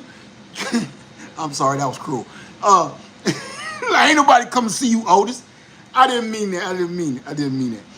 You can you can keep your porch light on if you want to. But I'm sorry, can you tell what I've been watching lately? Ain't nobody come to see you, Otis. So cut your front porch light out, stuff like that. Be safe. But what I mean is, all these wasted lights that's on for no reason, man. Hey, cut your refrigerator down a little bit. Everything in your refrigerator, you freezing the lettuce down in the crisper because your refrigerator is up too high. Go out there and cut your deep freezer level down because it's everything in there frozen solid. Cut it down. Be more, pay more attention to this stuff. Be more aware of how everything in your house works. Guess what? Somebody cracked on me about washing your clothes. Man, you don't got to wash your freaking clothes every freaking day. Now, if you in a professional setting, there's other ways to get your clothes clean. Okay, it's other ways to get your clothes clean in an emergency situation. And you ain't gonna like it, but I'm wanna hear it, here it go. I showed y'all earlier on, there's a way, 5-gallon bucket, put your clothes in this thing, and I got this washing machine plunger. Get my clothes cleaner than this raggedy washing machine. Washing machines don't work no more. They ain't got nothing to agitate the crumbs out of your shirt and the grease stains out your shirt. They just spinning there with a whole bunch of water, right? They just be in there spinning with a bunch of water. I prefer to use that 5-gallon bucket setup that I made, or put it in the bathtub and use that plunger thing, man. That gets my clothes cleaner than anything I own. I can't make this up. So, it's ways you can make all of this work in an emergency situation. You will still have your food. Your food will still be cold and stored and frozen. But it's stuff that you can't freeze, man, learn how to pressure can. Is one of my canners over there? No, it's put up. Learn how to pressure can. I'm going to tell y'all this. You mark my word. I remember in 2020, when the price of pressure canners, you couldn't find a pressure canner for under $700. How many people remember that? When Homestead Heart started teaching me how to pressure can, you couldn't find, normally a Presto pressure canner would cost you $50. Them things was going for $300, $400, and $500 for a 10 quart, a plain old everyday pressure canner that they give away at churches and stuff and raffles and stuff, right? Yeah, come on up, Miss Annie Mae. You done mess around and won yourself a pressure canner. I want to taste some of that food when you're done pressure canning it. Come on up, get your pressure canner. Y'all remember that? Didn't nobody care about no pressure canner. People was giving them away. When 2020 hit and the food crisis hit, we was running out of food. Wasn't nothing in the store. You couldn't leave the house. Everybody started pressure canning their food and learning how to preserve their food. The prices of pressure canners, if you could find one, you're going to pay anywhere $600, $700, $800 for one. Every time, you couldn't find no jars, no canning jars. You couldn't find these, and when you did, they want about $40 for a case of these boys. You couldn't find these, and you see these be broken all in the street. These be at the Goodwill. They'll give you a grocery cart full of these for about $4 at the Goodwill. Not in 2020. Do y'all remember that? There was not a jar in America. People was going to farmers markets, scavenger hunts, yard sales. Oh, look, you could see some kid made some nasty experiment in a jar. People were still buying them. So it used to be somebody snuff jar. You didn't care. I need that jar. I clean out, sterilize it. And the other thing, you couldn't find no lids. The lids to go or the ring that goes on the jar. We couldn't find nothing. And I'm going to tell you right now, you mark my word, that's about to happen again. That period of time was so crazy to me. That was one of the times it really had me nervous, really had me shook, because I was like, I can't believe the world is the way it is right now. But here we are today. And the world now is even worse than it was in 2020. The only thing is happening different now is everybody is confused on what the problem is. Everybody think, ain't no diseases getting us, ain't no monster, ain't Godzilla ain't coming out the ocean and tearing up the city. No. It's a bunch of little bitty stupid things. It's a bunch of little bitty stupid minute things like that light on your microwave or the light on your VCR. It's vampire energy being drained, so you don't think it's no big deal. But it's worse now than it was in 2020. I guarantee you that this crisis is about to happen again. Let's talk about it. We talked about Gary, Indiana. We talked about energy. We talked about power. I'm going to touch on this subject for a hot minute because I don't know much about it. I just know it's gross. I don't know the facts on this situation, so please excuse me for even touching on the subject. But I gotta mention it while we're talking about where the world is right now, why we need to get our power up. Here's the situation. This whole beef crisis thing. What?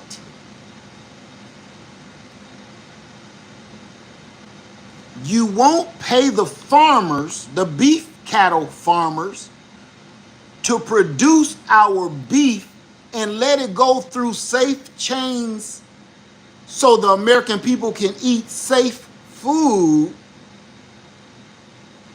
but you outsourced out of country or whatever it is. Again, I'm only speculating. This is not facts from me. I'm just watching, and I don't understand it right now. That's why I'm only speculating about what's being said. At the same time, you're paying to outsource meat production from God only knows where. At the exact same time, everybody's saying, gather up all the wild horses.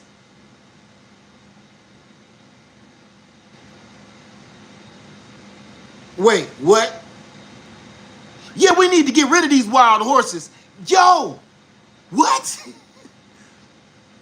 All of a sudden, there's a meat crisis, and you ain't paying the cattlemen to bring in the meat. You said, but we gonna get some meat. I got it from somewhere that I can't tell you right now, but we got some top quality meat coming. At the same time, y'all gathering up wild horses.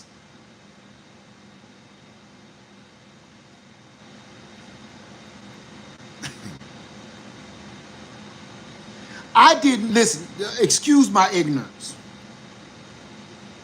I didn't even know we still had a bunch of wild horses.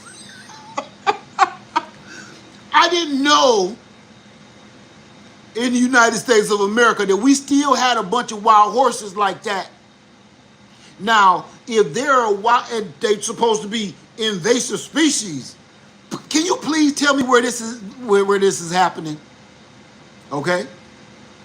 Now, I don't know if remember, this is my speculation. These aren't facts.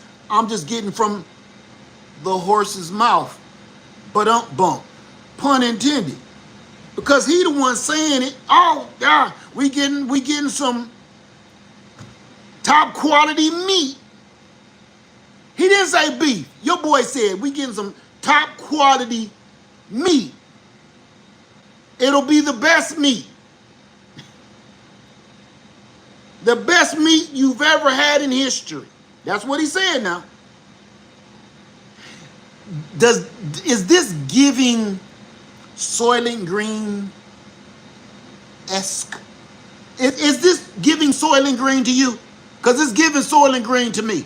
I'm feeling a little Soylent Greenish. Man, you better tell me where this meat coming from, son. Wait.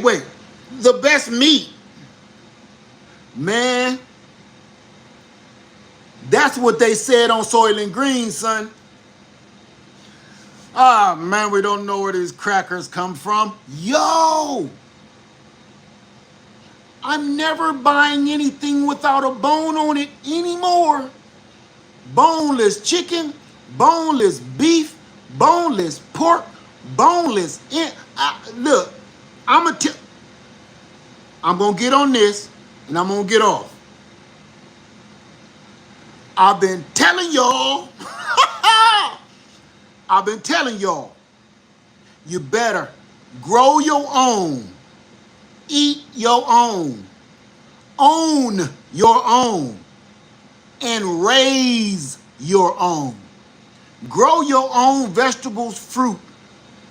Own your own home and land and acreage. And raise your own livestock so you know what the hell is going in your body. I ain't talking about, we've talked about this now. Me and my friend T-Nog. Anybody know T-Nog, the New Orleans gardener? How many people know the New Orleans gardener? Anybody? Good friend of mine. Good friend of mine. We go back like 2 flats on the Cadillac. Anybody know the New Orleans gardener? If you know the New Orleans gardener, you understand what me and her been saying for probably 6 years, 7 years about this fake meat. Now she drive it home. I touch on it, I leave it alone. But she makes sure that she lets y'all know about this fake meat, all of this meat they inventing in these laboratories, and all of that. I done told y'all about the glue meat. They gluing stuff together like weave. They gluing steaks together like weaves and eyelashes. Okay, now we've been saying this for years.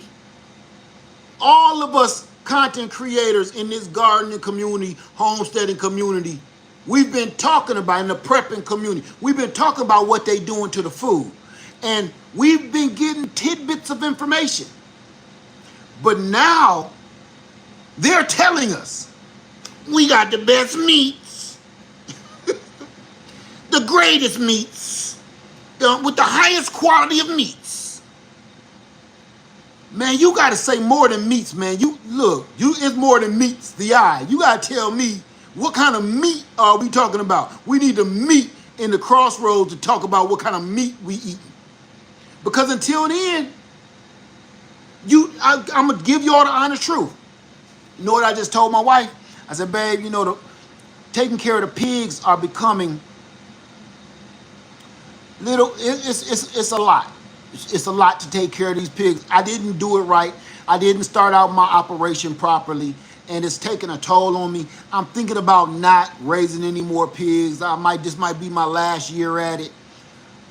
Until, like my man say, I wish I knew his name when he say, until. I got to give him his shout out and his props. I forgot his name. I only remember his old name from his old channel, and I don't want to say it because I don't want to be disrespectful. But my man always say, until. I was going to stop raising pork until, in the words of my brother. I heard the report where he's saying he's going to bring the best meats. When your boy say he about to bring in the best meats and the best quality meats, I don't believe nothing you're saying, sir. So when everything you say, it's like a Twinkie. It got a sweet, feeling, but the outside is boring. There's something wrong with the outer limits. So everything this man say sounds sweet, but it's never what it seems.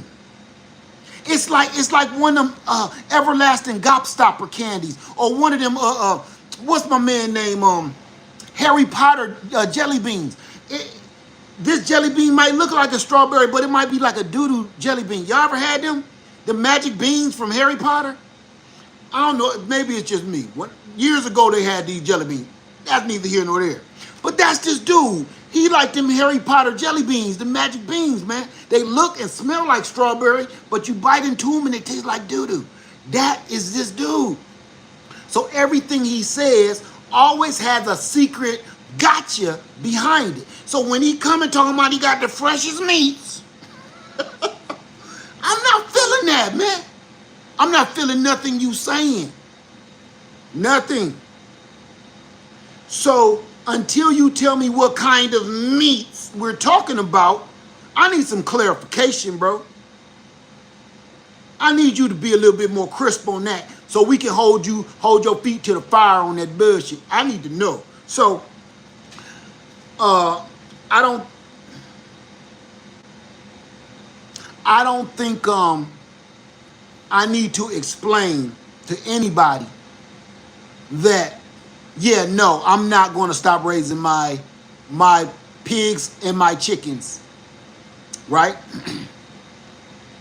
So I'm going to clean up my operation, meaning now that I've worked with pigs almost 2 years coming up, I know what to do. I know what to look out for. I know how to take care of them. I know how many I need for my family. I know which ones not to purchase, which ones I don't need in my flock, which ones I do need in my flock. I know now. What I need to do now is cut off the fat, pun intended, cut off the ones I don't need, put them in the freezer.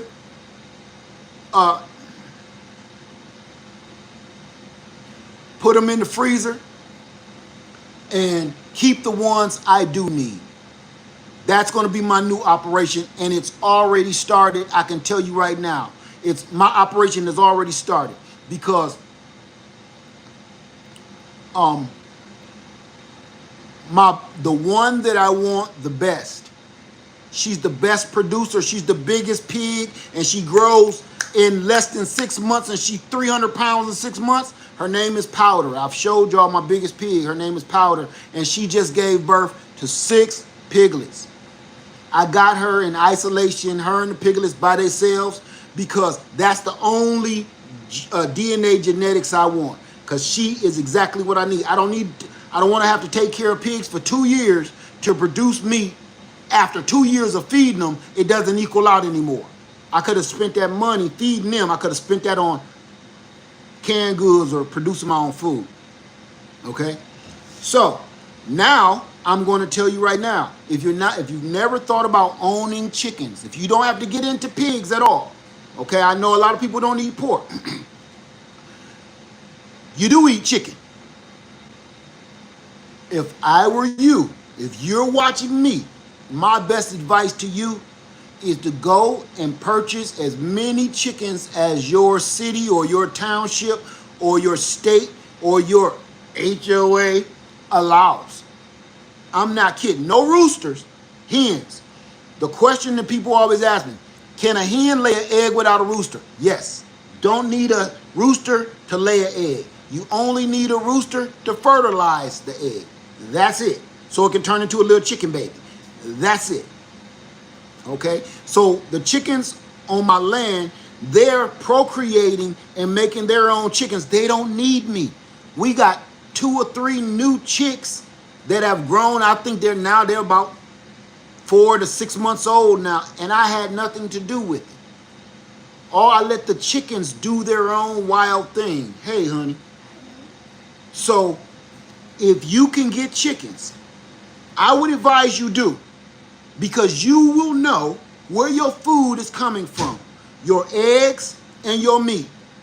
Because now 2020 was bad, but now the freshest meats, you don't know what this dude about to do. Now, I've heard 2 horrible things in one sentence. I heard freshest meats, we're not going to pay these American cattle ranchers anymore for their beef. We're going to outsource the beef, which he's not telling us where it's supposed to be coming from. But at the same time, we gathering up every wild horse that we can find. They ain't saying what they're going to do with it. Oh, yes, they did. They said destroy them because they're invasive species. Okay. If these so-called wild horses, wherever you plan on getting them from, are invasive species and they're destroying the landscape, which I don't understand because they've been here way before anybody was walking around on this jamma.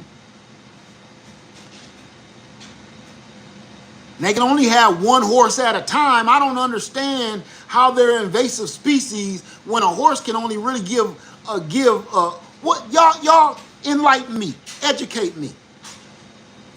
Can't a horse only have one baby at a time? Like per pregnancy? Like a cow? Enlighten me, educate me, I'm serious. I'm asking right now. Can a horse, I don't think so, but can a horse give more than one baby at a time? I've never heard of that or seen it.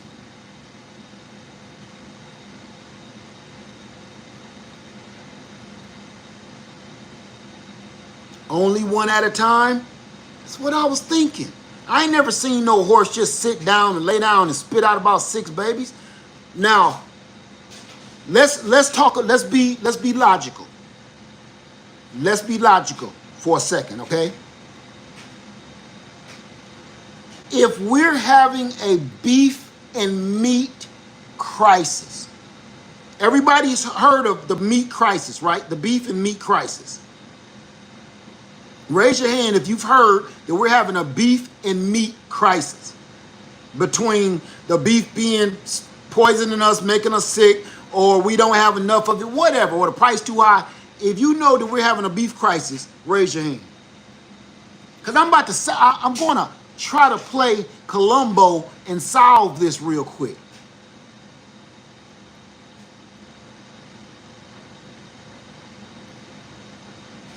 Okay. Everybody's heard about the meat crisis, right? Well, why are we outsourcing to I can't say another country because the man won't tell where the meat coming from, right? But he keeps saying outsourcing meat. I know where is some meat that'll feed y'all. Get your mind out the gutter too. You get your mind out the gutter because that ain't where I'm going. I know some of y'all like Larry about to cut up. No, I'm not. Get your mind out the gutter, okay? But I know where is so much meat. I know where is so much meat. We could satisfy America. Maybe I should use another word because using the word meat and satisfy, it'll give you the wrong impression. I know where is so much meat. And that could feed all of America. And the meat is endless. Like, listen. It'll never run out. Ask me where. How many people know exactly what I'm talking about? What animal is out there that could feed America and will never run out of meat? And don't say rat.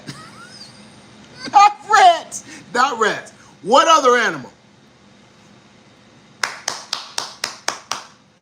Will 1079.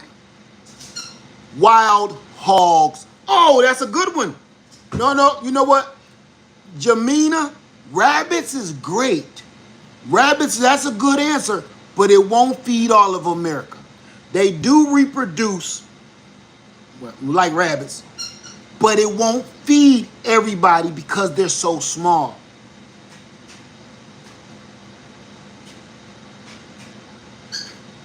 Wild hogs. Wild hogs. I'm going to tell you how this works, and I've seen it several times now. Nope, deer won't. We'll run out of deer. We'll run out of deer. Because a deer will pump out what? Maybe 3, maybe 1 or 2 deer tops. No, I'm going to tell you. Wild hogs, invasive species right now, not rabbit or deer. That won't feed all of America without ever worrying about food again. Wild hogs will. Buffalo won't either. Look what happened to them. Come on, cut out. Wild hogs. Why is wild hogs would feed America and we would never have a food crisis? We can't get rid of all of them now because they're so hardy. They can live in any condition. They can live in the cold. They can live in the heat. They can live in the swamp. They can live anywhere on the planet now. I think they saying the only place hogs ain't at now is like in the North and the South Pole. Wild hogs. This is why I know they can feed all of America without ever missing a beat. This is why. Because a wild hog can give anywhere from 4 to 12 piglets. Listen. 4 to 12 piglets per pregnancy. Now, let's talk about the gestation period of her pregnancy. If she's about to give birth to 12 piglets, this is how long it takes for a pig to literally get pregnant and have babies from day one to birth. 3 months, 3 weeks, 3 days. It only takes a pig 3 months, 3 weeks, and 3 days to let out 12 piglets. It takes each one of those piglets less than around 4 to 6 months to be sexually mature enough to give off 12 more piglets from one piglet.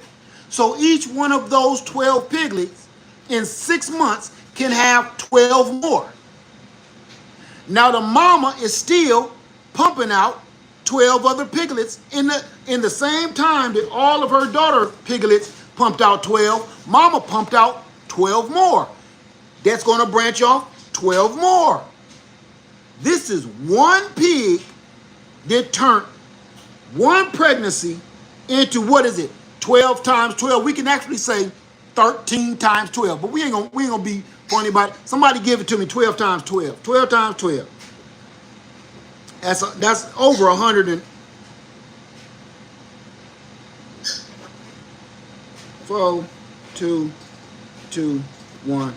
144 pigs. 144 pigs in 6 months. Listen now, that mother hog, that sow, gave birth to 12 pigs. They can get pregnant, and it only takes them 3 months, 90 days, 3 weeks, and 3 days to give birth. In 90 days, she gave birth to 12 piglets. In 6 months, 4 to 6 months, because I've seen it happen in 4 months. 4 to 6 months, each one of those 12 female piglets can have babies.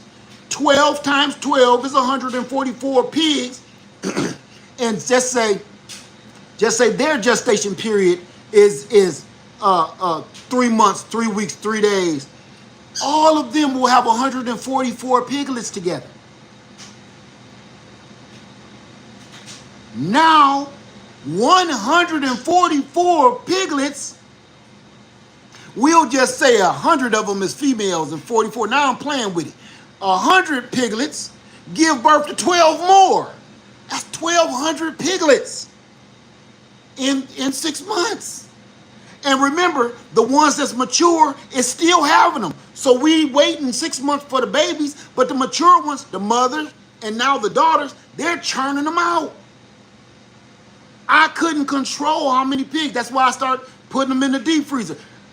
I couldn't control it. So, I got a freezer full of pork. So my point of all of this, why isn't he saying, well, look, I'm going to cut the beef down, but we're going to ramp up the pork production? Because it just makes more economical, financial sense. Everybody can't afford beef. So everybody doesn't buy beef. Everybody can afford pork.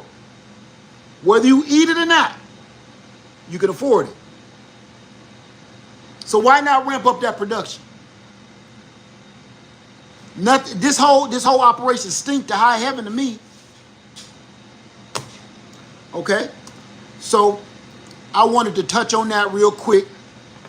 So raise your own livestock. If you want to raise rabbits, that's completely fine. I don't eat them. I tried to raise rabbits.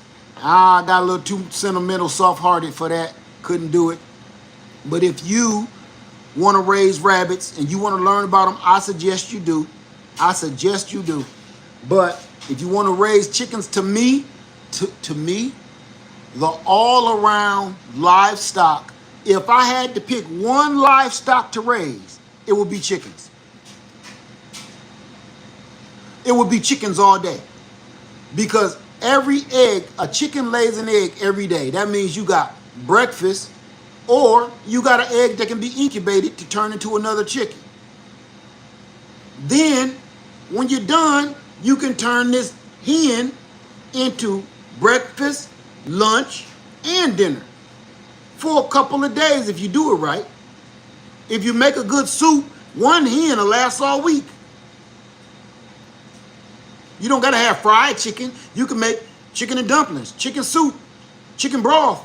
That will last you all week. A chicken is the #1 all-around animal, livestock. And I'm gonna tell you another one. You don't gotta go hunting after no chickens. You gotta go hunting after goats. You gotta go hunting after pigs. They always trying to get away, get out. Not chickens. Chickens are fine on their own. You don't got to feed them every day. They'll feed themselves. You don't got to find water for them. They'll find their own water. You don't got to protect them all the time. They know how to fly. They'll fly up in a tree branch. Chickens are the perfect livestock, period.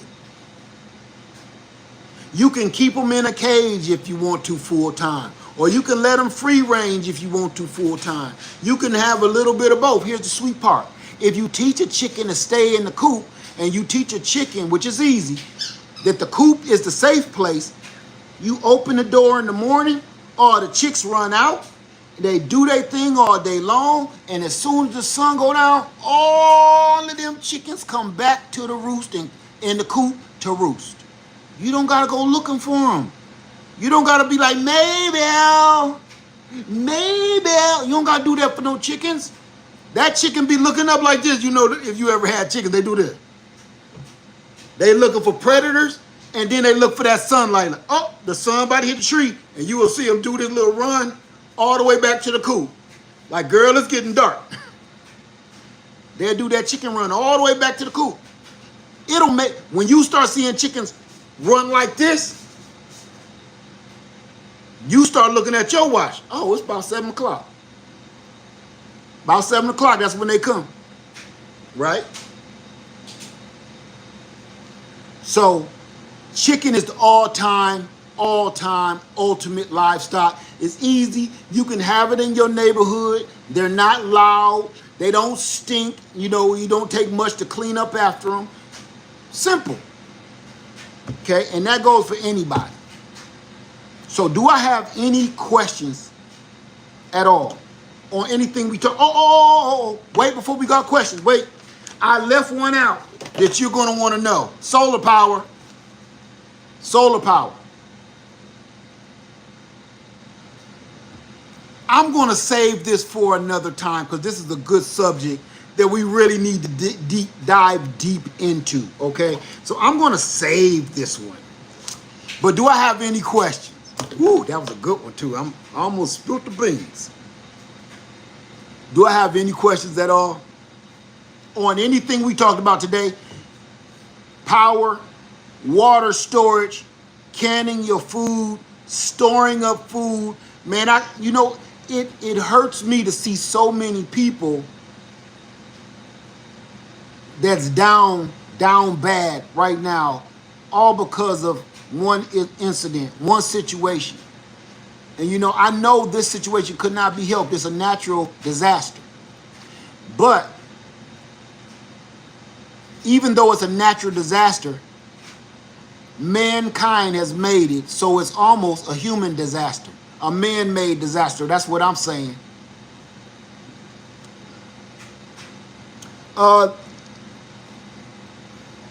The Ambit lady, I'm going to put it in the description box, okay?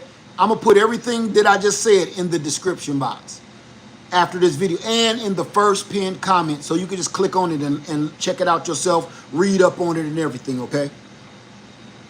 Let me see. Land says, can you give another solar? Can I give another solar what? Can I give another solar? I don't know what that means. Let me see. Michelle says she couldn't find Liz. You talking about in 2020? Another solar class? Email me.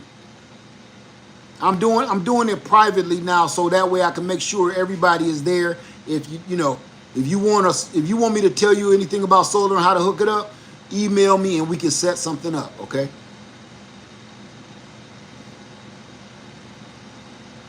You're very welcome, the Ambit lady.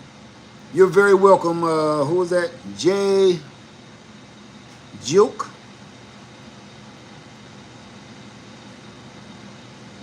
All right.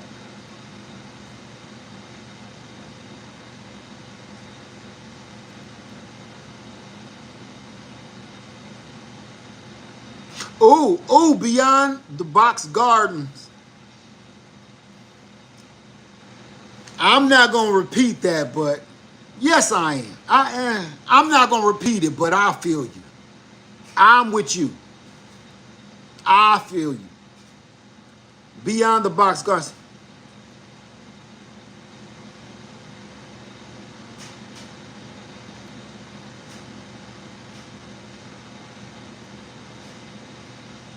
Oof. Let me see. Hold on. Keep it moving. Say, I don't want to get off subject. I don't want to get off subject, but can I get the name of the tent in the previous video? I sent it to you. I sent it to you in your comment. Let me see if that's you that asked me that. I'm still answering questions, y'all. Hold on. Yeah, I sent it to you. It's in your comment that you commented in the other video.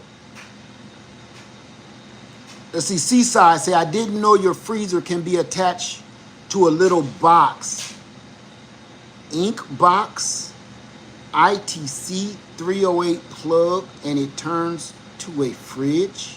Yeah, I'm not quite sure I know what you're saying, Seaside.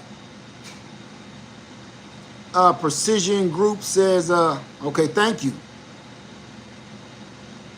Shamira Custom says, can we go over hydroponics for tilapia and Great Live? I don't have hydroponics or tilapia, so I don't want to talk about anything I'm not doing.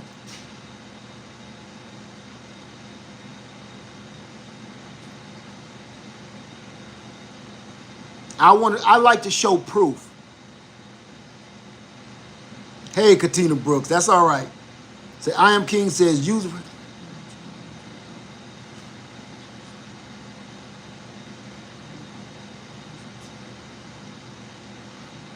Keep moving.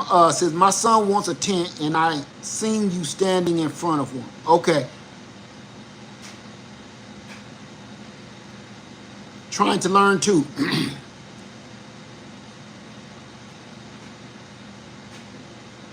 Okay.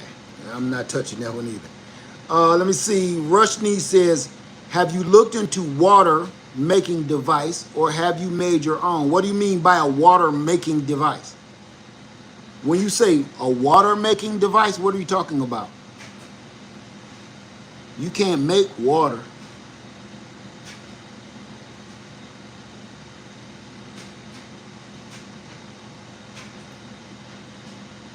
Precision Group says, we use solar to make distilled water. Okay. Okay.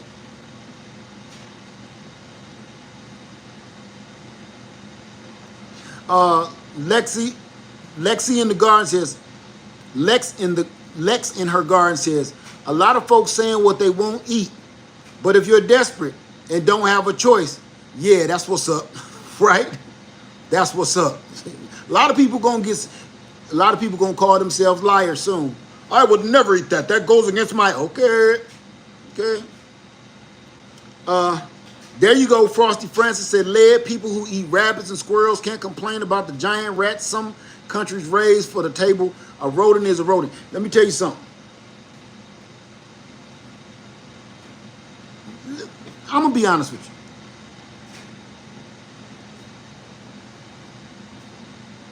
you. You know something I said I wasn't going to do no more that I started doing? I said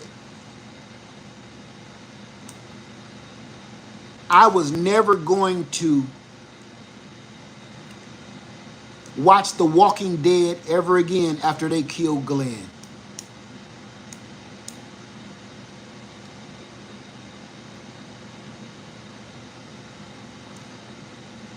After Negan killed Glenn and my other homie on The Walking Dead, I never watched it again. I recently started watching it, and I'm going to tell you why I started watching it. Because even though I hated that outcome, I had to start watching Walking Dead again because the situations that's happening today, I need more input on the way humans treat one another. I needed more input, realistic input on the way people act in horrible, grid down, post-apocalyptic type situations. Abraham, thank you. Glenn and Abraham, I was done watching. I'd never watch another episode after that. But recently I just started watching it again because I needed a real dose of how humanity treats one another in a grid down post-apocalyptic situation, because it's happening already. The things that are happening here in the United States of America got people acting a whole fool. A whole fool. People are picking sides, whether it's the right side or not. They're going with whoever says they're going to take care of them. And I wanted to touch on that. Everybody is going to the side that tells them, I'm going to take care of you. I'm going to make sure you're okay. When the real answer is, you need to be checking out the people that's trying to make it so you can make sure that you are okay. Everybody right now in America are telling you, join our side, join our forces, join with us. We're going to take care of you. We're going to make sure you're happy. We're going to make sure that your life is going to be wonderful. Those are the people you watch out for. Them is the ones that's evil and crooked and wicked. I don't care which side of the aisle it is. The people you need to be listening to is the people that's trying to tell you how to take care of you. They don't want you to have no leader. They want you to be your own leader. Those are the people that I listen to. I don't listen to people say, come with us and we're going to do this and we're going to... No.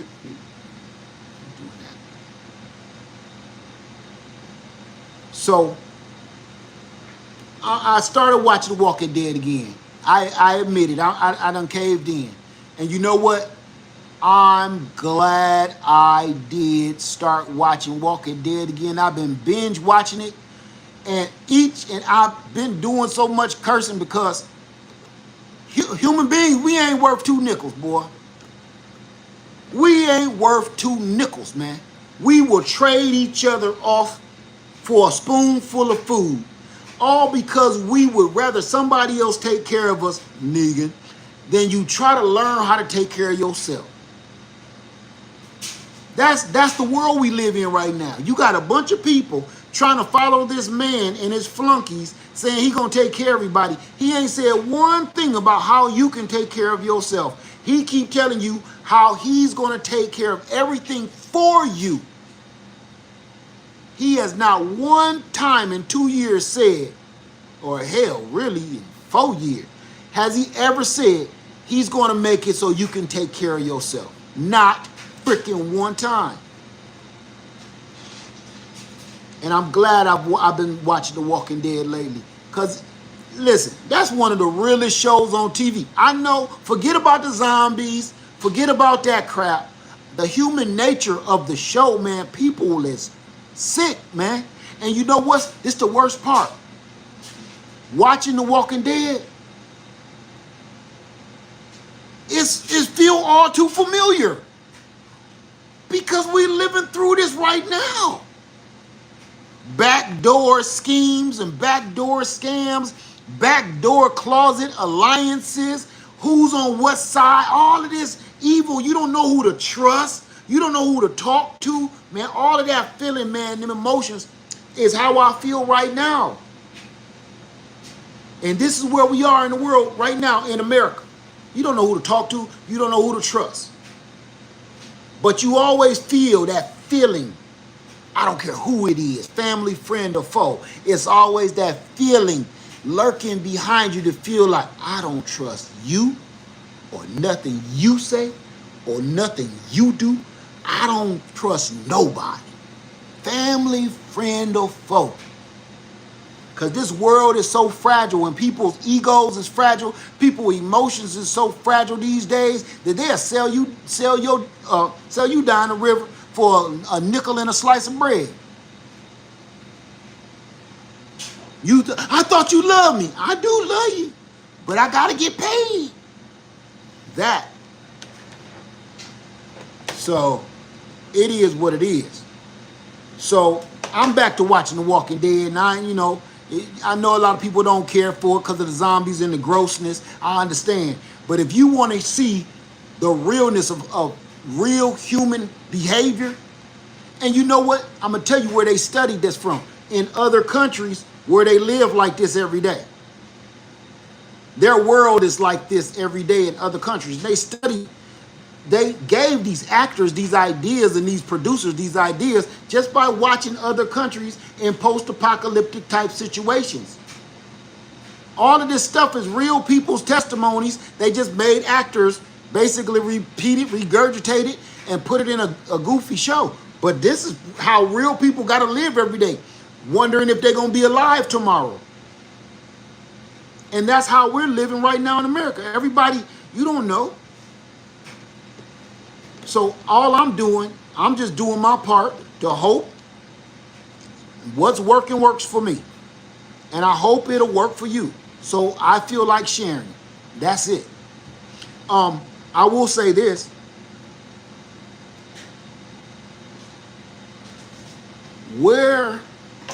I want to see you when I say it. Where are we getting food from?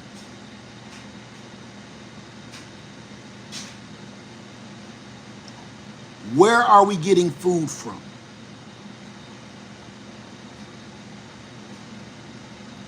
If everything we have right now has been recalled,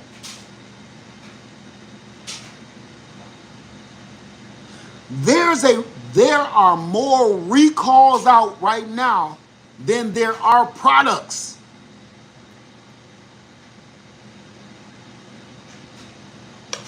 All of our produce has bacteria in it, making everybody sick.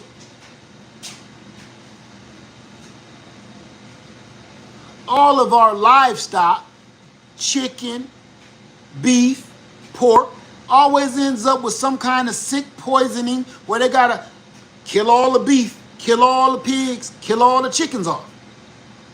Then you got fish. They telling you can't eat the fish, you can't eat no damn tuna fish because it got so much mercury in it that if you eat 2 cans, they tell your eyeballs start crossing and you start getting blurred vision and one of your balls fall out, everything. I'm scared to eat anything. They tell you, oh, don't eat too much tuna. What? Don't eat too many sardines. What? Don't eat too much salmon. What? So now y'all trying to tell me the healthiest, supposedly the healthiest meat on the entire globe, on the planet Earth, being fish, they're telling you is now becoming one of the most poisonous creatures to eat. Because of all the sunken ships and the oil spills and the pollution and the mercury and the lead and all of this city runoff and chemicals that have been poured into our lakes and oceans and streams, now you can't even eat the fish. But you will tell me, don't eat pork, my brother. Yeah, don't eat that filthy swine. How many of y'all done told me that over these years, man? Brother, you shouldn't be eating no pork. That's a filthy swine, man. That's an animal of the devil, my brother. Look, I sure the hell ain't about to keep on trying to eat no fish. Because what you saying is something you said you read about. I see the polluted fish. Because if you go fishing anywhere United States of America, as soon as you push your rod and your reel in the water, look how much plastic bags is in the water.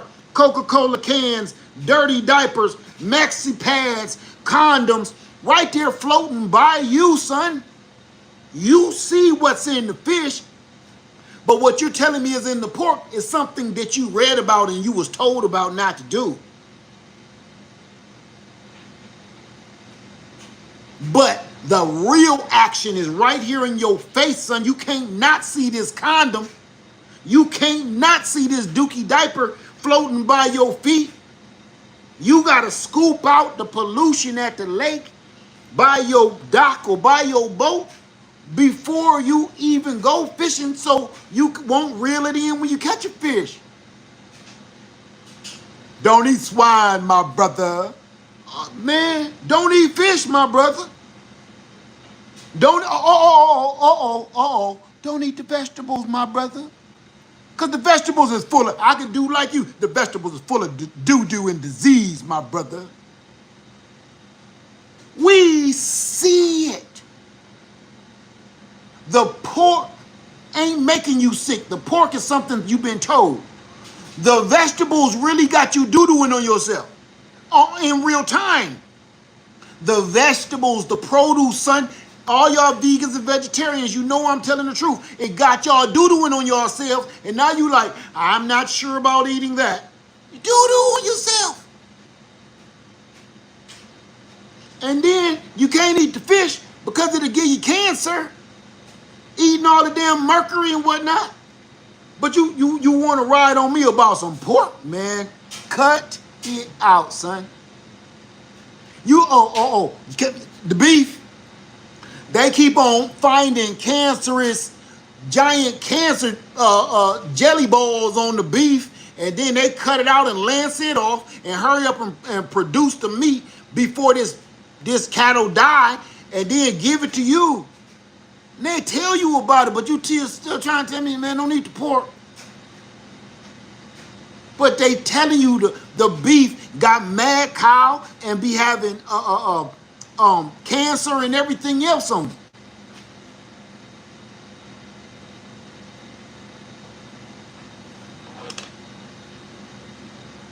So, and that, thank you for that, because they feeding this livestock.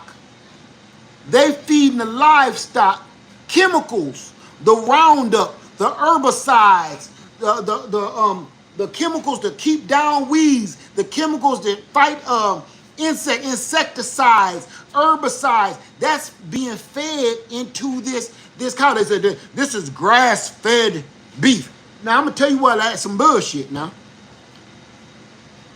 they say that this beef is pure, it's grass-fed, but they didn't tell you where the grass comes from. The grass that they're feeding your beef is the one with the herbicides in it, the one with the insecticides in it, the ones with all these chemical runoffs in it, and then they cut it down and feed it to the cow. And think about this, how much of that is absorbed in the cow? Because that's all the cow eats. Now, other animals like a pig might eat a little bit of grass, eat a little bit of food, eat a couple of animals, eat a little slop, yada, yada, yada. But a cow only eats grass. So its whole body, its whole genetic makeup, its whole physical makeup is built to absorb as much of that grass and nutrients that's inside that grass, process it down to nothing, and be absorbed into itself, and then poop out what's left. It ain't too many other animals do that besides a cow. Cow do it. That's right, grass and grain. But everybody don't eat that pork and that swine, my brother. You don't eat it. Right now, I'm going to tell y'all all, I said this a many times in the past. It's going to come a day where you're going to start questioning things like, man, should I eat this or not? Because they ain't helping us. Ain't no food out there on the shelves. I was going to do a video of this, and I'm going to go ahead and put this here right now. I was going to do a video, but I just like, you know what? I don't even feel like it. I was in a store the other day, and I'm going to shoot a short video just so you can see it. I was in a store the other day, and guess what? The aisle that used to have all the fruit, the canned fruit, jarred fruit. Do y'all know what I'm talking about? You go in a grocery store, and there's a whole aisle with just canned fruit and canned vegetables, right? Okay, half of the aisle is canned vegetables. The other half of that aisle is canned and jarred fruit, like peaches, pineapples, cherries, all of that stuff, right? I was in this store the other day looking for pineapples. I ended up buying a can, but it ain't the kind I wanted. I bought a can of pineapples. I spent about 15 minutes looking for a can of pineapples. Why did I do that? Because I didn't want Dole or Del Monte pineapples. I just wanted some old cost cutter ass pineapples, right? The reason why it took me so long, because I was like, this can't be all the fruit that there is. I can't make this up, and I'm going to prove it to you in this video. The aisle of the fruit was about one of my arm lengths.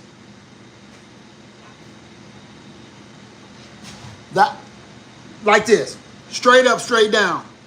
And it wasn't none on the bottom. They had something else down there. So about 4 shelves of fruit, there was only about 2 or 3 different brands. Like it was Dole, Del Monte, and I think the only thing that they had of Walmart brand was like the maraschino cherries. This was how wide the canned and jarred fruit was. I can't make this up. I'm going to show you. So, it took me that long because I refused to believe that.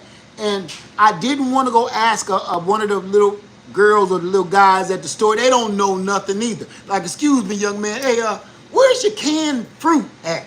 Oh, I don't even know, dog. I ain't gonna lie to you, man. I kind of started like 3 months ago. This ain't even like my department for real. I really kind of be out there just, seasonal or whatever. And I'll be like, putting together little bikes and stuff, So I really don't be out here on the floor to really learn all this. Shut up. Shut up. Just shut up. Because why is you out here then? Oh, I was just trying to come holler at old girl. She was trying to holler. Man, just get away from me, boy. They don't know nothing. Go ahead, call me a manager. Here come the manager. Yes, may I help you? Man, I'm looking for the fruit. That's funny. I just started this store like a week ago, and I was looking for the fruit too. What? You the manager, right? Yes. But you don't know where the fruit is? No, I'm getting used to this store. Okay, so, no, this store, see, I'm from Cleveland, all right, and this is not how we do it. Like, we don't even have fruit. But, so they're telling me we have fruit somewhere. I can go in the back and look, man, leave me alone. By the time you go find me some damn canned fruit, I could go over to the house and grow my own. Can't ask nobody nothing no more, man. Nobody's professional. I don't want to talk to nobody with their pants around their butt crack. I don't want to talk to nobody where I can't see your eyes because your eyelashes covering up your eye pupils. I don't know if you're looking at me or looking at your feet. I want to talk to some human beings. Please. I'm sorry. I said I wasn't going to rant.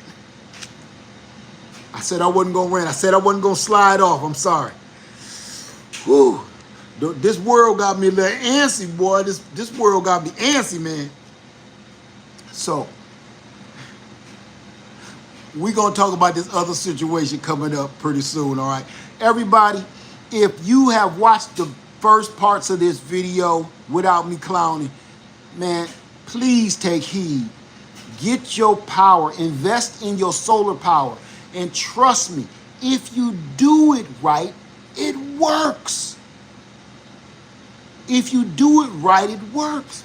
You can't purchase 1,000 watt-hour solar power generator and think it's going to power your whole house. I've been having people do this all these years. Like, Led, I had this and I blew it up because you didn't know what you was doing.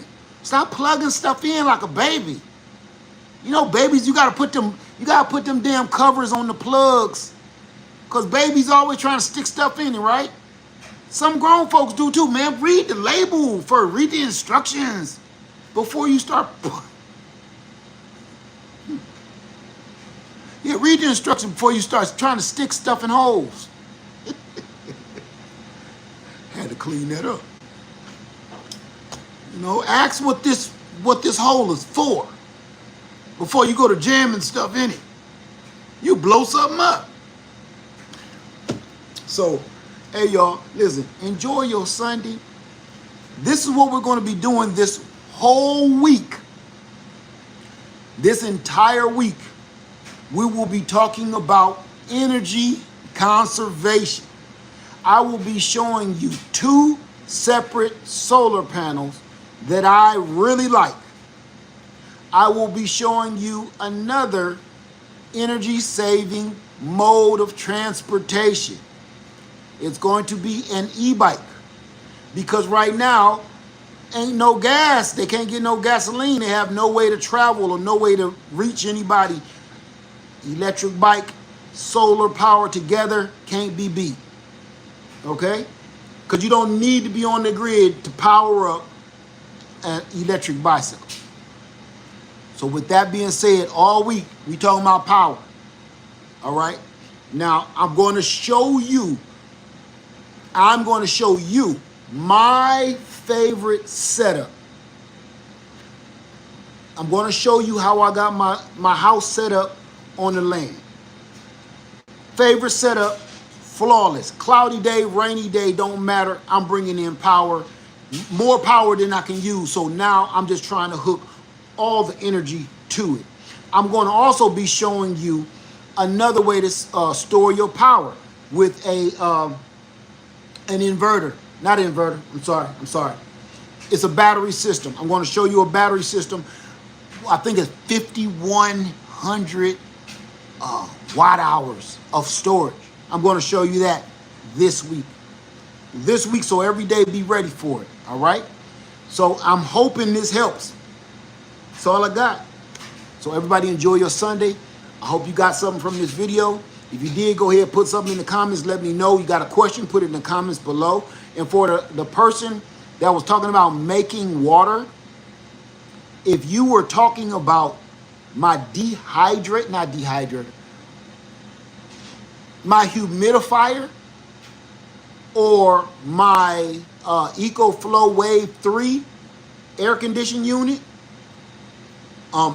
that doesn't make water per se. It collects moisture in the air and expels it out of a tube. It doesn't make anything, okay? It's not magic. It's just, that's go for the dehumidifier too. If you look at your air condition, water is dripping off the back of your air condition outside the window.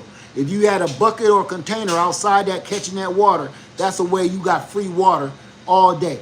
Let that barrel collect that water, and then you bring it in the house and boil it, filter it. You got perfectly good drinking water from the earth. All right. So somebody said, "Legend, your impersonation of that man is perfect, especially the hand gestures to keep your power." Man, I'm telling you, that go for the homeboy in the back room to build the bikes and the manager. He just always got little keys around his wrist, like, you know. He don't never got his in. These keys is the keys to the safe, the keys to the bank, and he got them dangling around his elbow. I don't talk, if he the manager, I don't talk to him. If you say you the manager of the whole store, and you come and you talk to me about a problem I have, or I'm trying to figure something out, and you come around here with the most important keys to the whole damn store, the safe, people clothes, people lockers and stuff, and toys, and in the back room, and they dangling around your elbow, I don't want to talk to you. I ain't got nothing to say to you. You showing me you don't really know what it's like to be robbed. If somebody came and put a hot one in your ribs, you ain't got no cards to play, dude. You got all, where the safe at? I don't know. You just told him. You know where the safe at, because there go the keys, the code, the combination. You got about 4 different cards around your neck that let you get into the back room and the safe. You just told him. If you the manager, I don't want to talk to you. I shouldn't see your keys. I shouldn't see your pass swipe code cards. I shouldn't see that. That's irresponsible. They be wearing they badges and stuff, and they important managerial swipe cards and important bank keys, and they wear that to say I'm the manager, to prove they the manager. I know you the manager, because you don't got on a Walmart shirt. You got on a white shirt with a tie and a belt. So I know you the manager. You ain't got to be all out there set tripping about you the manager. You don't even know nothing anyway. And I'm going to tell you when you know a store is the worst. You know a store is the worst when the customers start helping you out. You know you is in the worst store in the city when all the customers start helping each other, like it's after the apocalypse, after post-apocalypse. Hey, I'm sorry to bother you, sir. Is there some bread down that aisle? Yeah, I was looking for the beans. The beans over here on aisle 12, if you looking for them, what kind you looking for? Pinto? Yeah, they got about 3 bags left over here on aisle 15. And you said the bread down there? What kind you looking for? I just want some plain old white bread. Yeah, they got a couple loaves down here. When the customers start helping each other navigate this damn store, you know you in the worst store in the city, son. Don't ask this boy nothing. Hey, man, where's your, y'all had some fishing lures on sale a week ago. What? Fishing lures, sinkers, fishing hooks, fishing rods.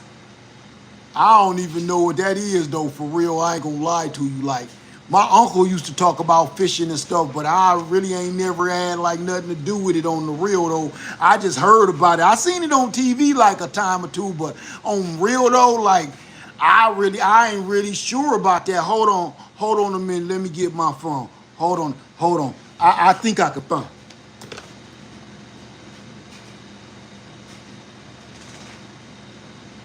They go to swiping on that phone. They ain't even looking for the product no more. You start hearing music come on. Tell them back to the pit pat. Tell them back to the pit tap. Tell them about the big tap bang bang thing come for the Mic Mac. Then I'm gonna eat on the Big Mac, but the damn thing mink to the Mic Mac. I'm listening to this music I don't understand. I said, son, is you still looking for the product? Are you still wanting me to look for it for real though? Some bitch got me sitting here listening to that. To the click clap. And he doing like this. This one I knew he done zoned out. Hey, boy, hey. Did you find it? Find what? Man, I just asked you about the fishing rods. Oh, you still was looking for that? Why are you standing here in front of me?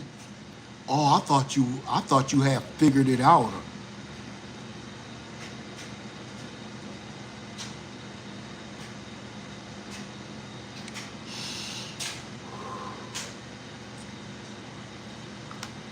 You know why you laughing? You laughing because this has happened to you too.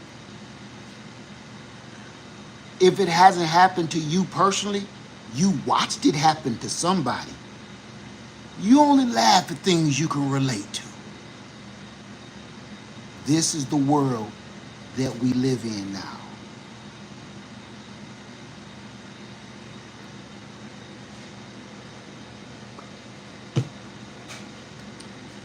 With that being said, everybody, Laird Farmer 73, I love you.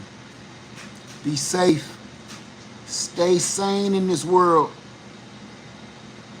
Be careful. And I'm out. All right? Oh my goodness. Please be careful.